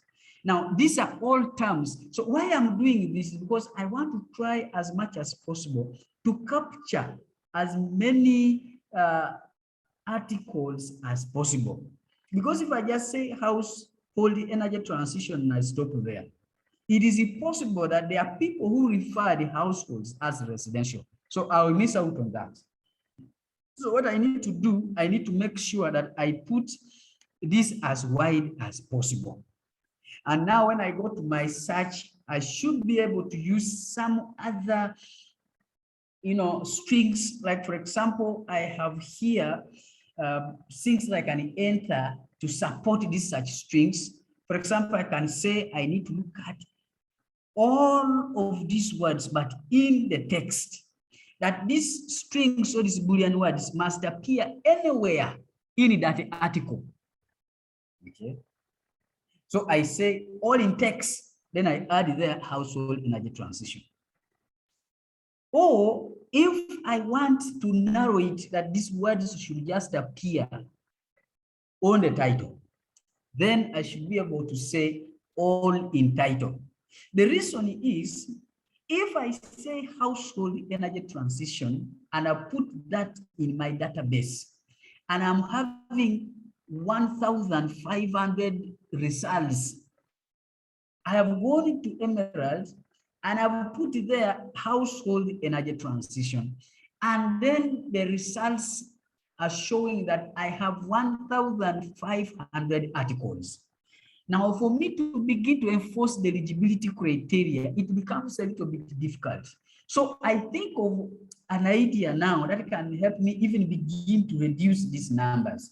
So I can just put there all in title, and then I add household energy transition. So this brings now the articles that have the word household transition on the title. So this will bring this number from 1,500 to probably say 500. And even this 500 is still maybe a big number for me to manage.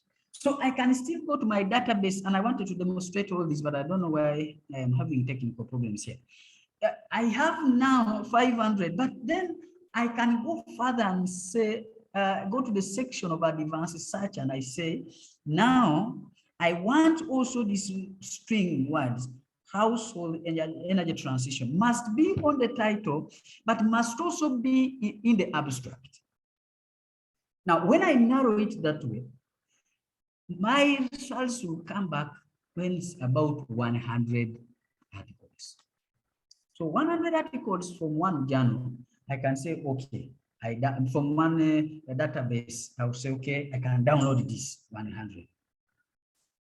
Now, I can also go to another database because look, I have said I am going to look at Emerald, I'm going to look at Springer, I'm going to search for articles from Google Scholar and many other databases. Now I have 100 here, 100 there, 100 on the other side. Now, in the end, I have downloaded 700 articles. In that case, when I'm doing all these things, I should be able to to have some other procedures that can help me manage this. Now, if I'm to do that, then I should be able to move into what I call the inclusion and exclusion criteria. I have put my billion words there and all these things are coming. But remember, some of the things that have come might be conference papers.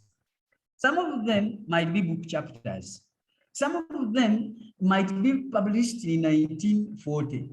Some of them might be just reports. Some of them might be magazines.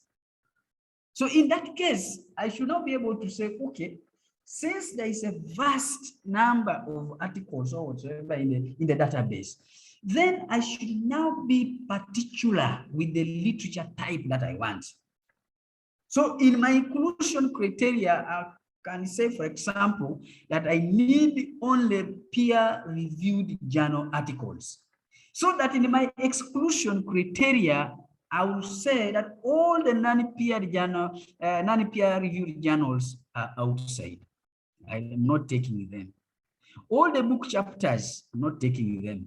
Magazines, I'm not taking them.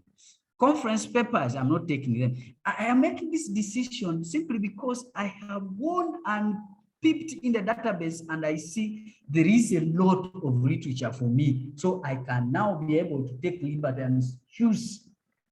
But in the event that you go there, as Professor Joseph Mutaya said, in the event you go there and you seem to see less, then you might reconsider your inclusion and exclusion criteria.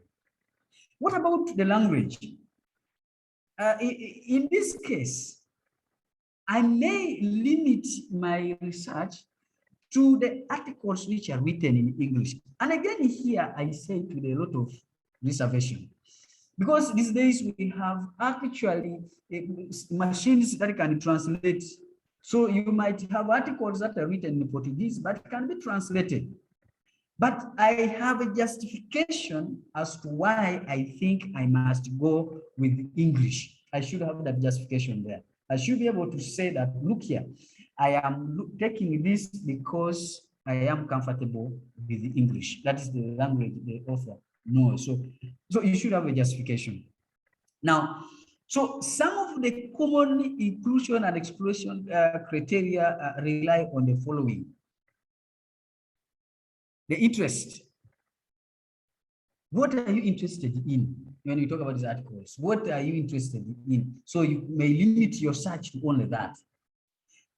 What period are you interested in? Are you studying from 1,000 years ago? Do you want to cover a period of 1,000 years? Do you want to cover a period of 20 years? Do you want to cover a period of 60 years? So this also comes in place. One of the things that you can consider when you are setting your inclusion and exclusion criteria. Somebody will tell you that, no, for me, I'm interested in the geographical location. I want articles published and studies taken in Uganda, for example. I don't want what is done in Tanzania. I don't want what's done in Zimbabwe. I only want what's done in Uganda. So you can decide to limit your search to that, your inclusion and exclusion criteria to that. I've already talked about language, and then participants, peer review, and so on. So these are some of the things that most scholars have used as the elements that they use to set their inclusion and exclusion criteria. Now you have gone to your database, everything is now set. So you're now going to the database, you're going now to search and you're going to collect your data. I have this extract from the work that we have done. I have gone to the databases, I have gone to the Web of Science I have gone to Science Direct, and I have been able to see that I have in the Web of Science, when I put my search screen, Boolean words, I was able to see that I have 565,959 articles. But in this case, I have looked at the Boolean words that I have put in any part of the article, whether it's in the abstract, the title, body, wherever it is, but the system is able to recognize that word and get for me that article. But then I tell myself that, but now, what about in the Web of Science? All it takes, I have 77,000. When I go to other search engines like Google Scholar, I have 37,532 articles. So when I add all these, I have 108,000 journal articles and some reports. Now, this becomes very tricky to deal with. Now, this is now taking us to what we call, this is now the flow chart that summarizes your search process. You went into those databases and that's what you saw. But you see, if you want to consider this whole number of 681,000 journal articles, you're going to take years to work on all this. So you must be able to screen this. So that whole part was just identification of the studies. But now, when you go back to the advanced search section of your databases, and then now you tell us that I want this information, I want this information on the title, I want this information on the abstract, and I want to limit the period. So once you do that, you'll find that your articles will have reduced from 681,000 to just 785,000. And you should be able to show us here why and how this was excluded from this number to this number. Now, again, you notice that you had gone to Emerald, you had gone to Science Direct, you had gone to Google Scholar, you had gone to a number of databases, and you notice that you must have downloaded the same article 3 or 4 times from different databases. So in that case, you now need a software that is going to help you eliminate the duplicates. So in that case, I usually prefer using Mendeley. So I have my articles, and I just pour all of them to Mendeley. And when I pour them there, I will now ask Mendeley that now remove for me the duplicates. So Mendeley will check through and find that many of these articles are repeated from different databases. And therefore, to remove all of them, and in the end, you find that I remain with actually 96 journal articles that I'm going to read. Now, when I read these articles here, I will find that they are actually articles that can address the questions that I have set, but there's articles which actually, much as they bear the title, the Boolean words that are put there, but maybe they are focusing on some other elements that I'm not interested in. For example, I could be having an article here which is talking about energy transition in the title and also in the abstract. But when I read deeper, it is talking about the scientific processes that are followed when coming up with a solar panel, for example. Now, that is too scientific for me. That's not what I'm looking for. So that paper, I remove it. You see that? So as you read, you notice that there are papers that do not address your key interest. So you throw them away. So in the end, after reading all these articles, I found out that there are only 44 articles here that can answer the questions that I want. And when I look at them critically, I find that actually there are 41 articles and there are 3 reports from credible database sources. This is now what I will now take to my, what we call now the catalog. Actually, James likes calling it the matrix. It is now these articles that I will capture in my matrix that is going to help me to analyze this data. And if you listen carefully from the video, the presenter was telling us that, yes, you will now need to have an Excel window next to you. The reason for that is because you want to record this in your Excel. I want to sincerely stop here because our time is fast spent. It's already 6. I didn't intend to go this far, but thank you very much again for listening. We will now expound more on this methodology when we meet next time. But for today, thank you very much for your time and thank you for listening. I bring it back to Dr. Okoche. Thank you so much, Joseph. And I think, Joseph, I saw in the chat, people are asking about the slides. I don't know the best approach. I would suggest that you can send those slides to me, then I share with the different forums because that can help many people. I don't know, maybe you shared with some people, but I would just request that you share with me the slides, then I can submit them. You can share with me Dr. Ahmad Walgembe, then Slavia. Then we shall circulate across because I'm seeing many people are asking for the slides, I think for the last week and this week. As I thank you so much for your wonderful presentation.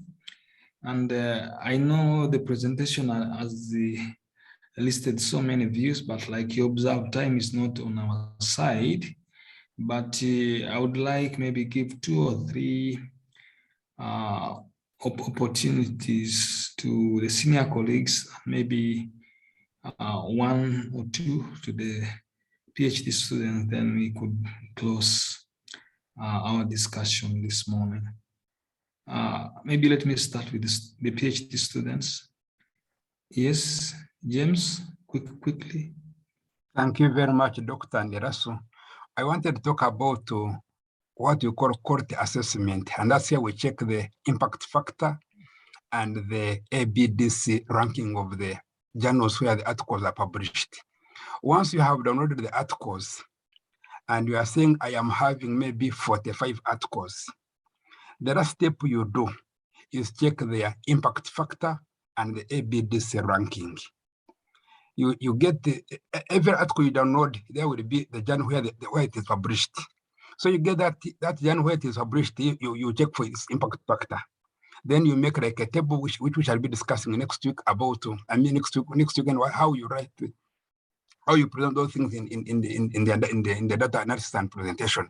But then each article should be having, you should know its impact factor and the ranking. So articles which are having the impact factor maybe below 2, those one you can just eliminate. And articles which are having the ranking of 16, the impact factor of 16, 17, 10, 9, those are very good articles for using in your systematic research. So it is very important that as you get the articles, understand the journals where they are published, then you also know their impact factor and the ABDC ranking. They will help you to produce very quality work. That's what I can say. Thank you very much, Doctor. Thank you, James. Another PhD student. Okay, let us go to our senior colleagues because we are running out of time. Elizabeth, you wanted to say something? Elizabeth? Okay. All right, I think senior colleagues, I want to give you just an opportunity to say one or two things, and then we could wrap up our session. I will give Dr. Edith she'll be able to close the session, but I want to give other senior colleagues. Dr. Gideon, some insights. Thank you very much, Dr. Michael. I'll not talk much because Elasus has really elaborated a number of aspects, but as our senior mentor has mentioned, we may need more sessions on this because this is a new, it sounds to be a new area in the context of our setting, although in other fields they have gone a little bit ahead. Basically, mine is to appreciate everybody. I'm sorry that I did not join on time. However, I appreciate because every day I am part of this session, I learn new things. I appreciate. Dr. Michael, let me not take much of the time. Let me give chance to the members, especially those logged on time. I submit. Yes, thank you, Gideon. Professor James is still there now. Yes, Professor Adaramola, some insights and some wise counsel.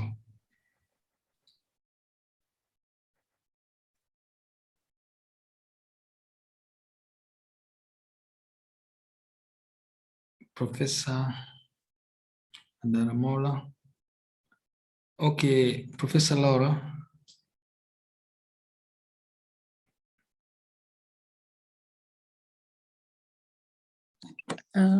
Thank you, Michael. I'll just like to emphasize that systematic literature review is a way to go. Let us all embrace it. It has a lot of benefits, and also it contributes to originality of our work. Remember that at the end of the day, one is supposed to make a contribution to the existing body of literature. And how are you going to do this? One way is identifying gaps through the systematic literature review.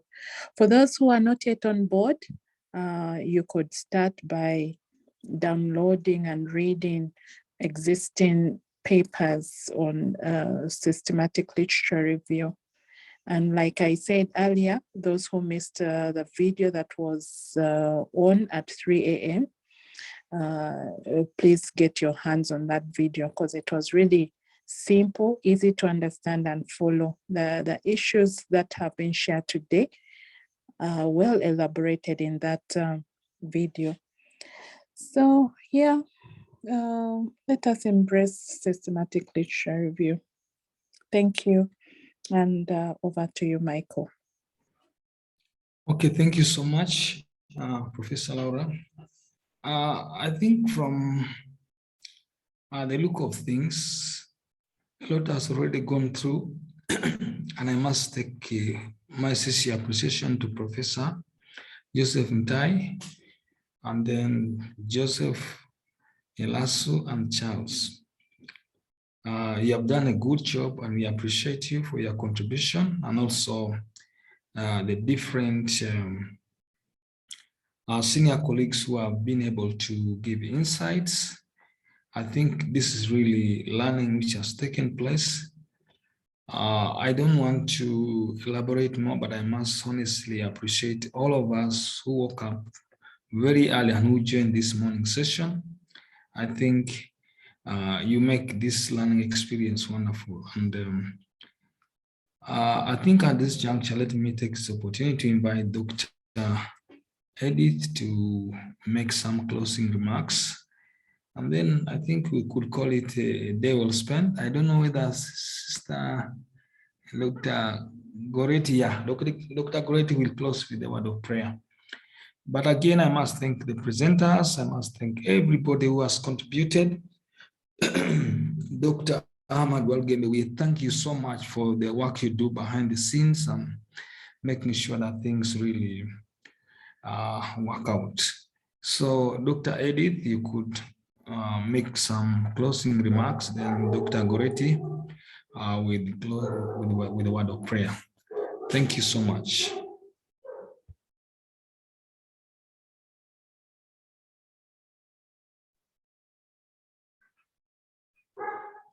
Dr. Edith Basalirwa.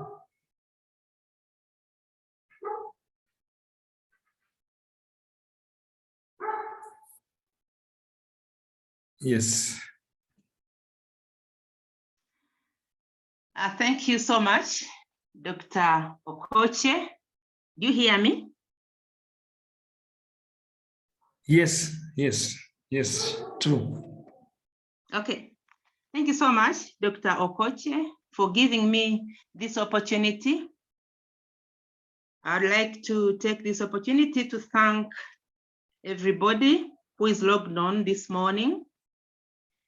Allow me to thank you, Dr. Okoche, for taking us through and directing the session. Allow me to thank the senior colleagues who logged on this morning. I appreciate our senior colleague, Professor Antai, for the guidance given, and all the other senior colleagues. Allow me to apologize that I logged on late.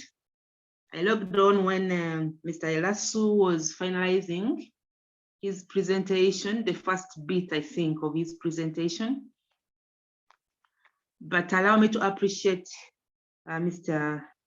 Elasu Joseph for taking us through the presentation, and also Charles Olukot for taking us through. I would appreciate the rest of the members who raised the questions and who gave comments on the presentation that was made by Joseph Elasu. I think there's a lot of learning that is taking place, and issues of systematic literature review are key, very important, as emphasized already by our other senior colleagues who have talked before me. So thank you. And I like the way that there's a promise that we're going to continue going through systematic literature review in the following weeks. I think this will help a lot to make many others who have missed out on this to be able to catch up on the different things. I had a senior colleague, Professor Laura, emphasizing the need to view the video. I think it would be important for the organizers to share with all of us that video so that we are able to take time and view that video for further learning. We look forward, since we've been promised that more will be discussed on this issue of systematic literature review. We look forward to listening in again and learning more as more presentations are made. So we look forward for the next sessions. Without wasting a lot of time, I would like to appreciate everybody logged on this morning, appreciate all the senior colleagues for the comments given and the guidance given. We appreciate all the students who are logged on and all those who are able to raise questions and to make more comments. Thank you so much. Thank you so much, Dr. Okoche, for giving me this opportunity. I hand back to you. Thank you. Have a blessed week. Same to you. Dr. Goretti, you could close with a word of prayer.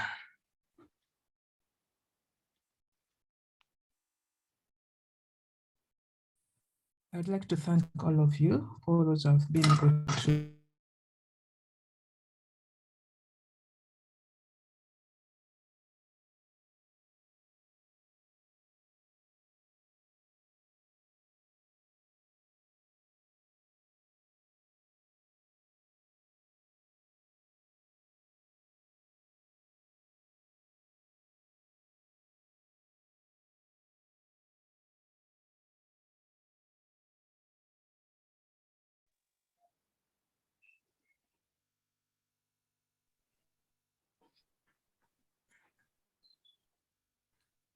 I thank all of you that have logged on this morning, and I also thank and entrust everyone in this, in the hands of the Lord, and to continue guiding us in this forum. In your name, I have prayed. Amen.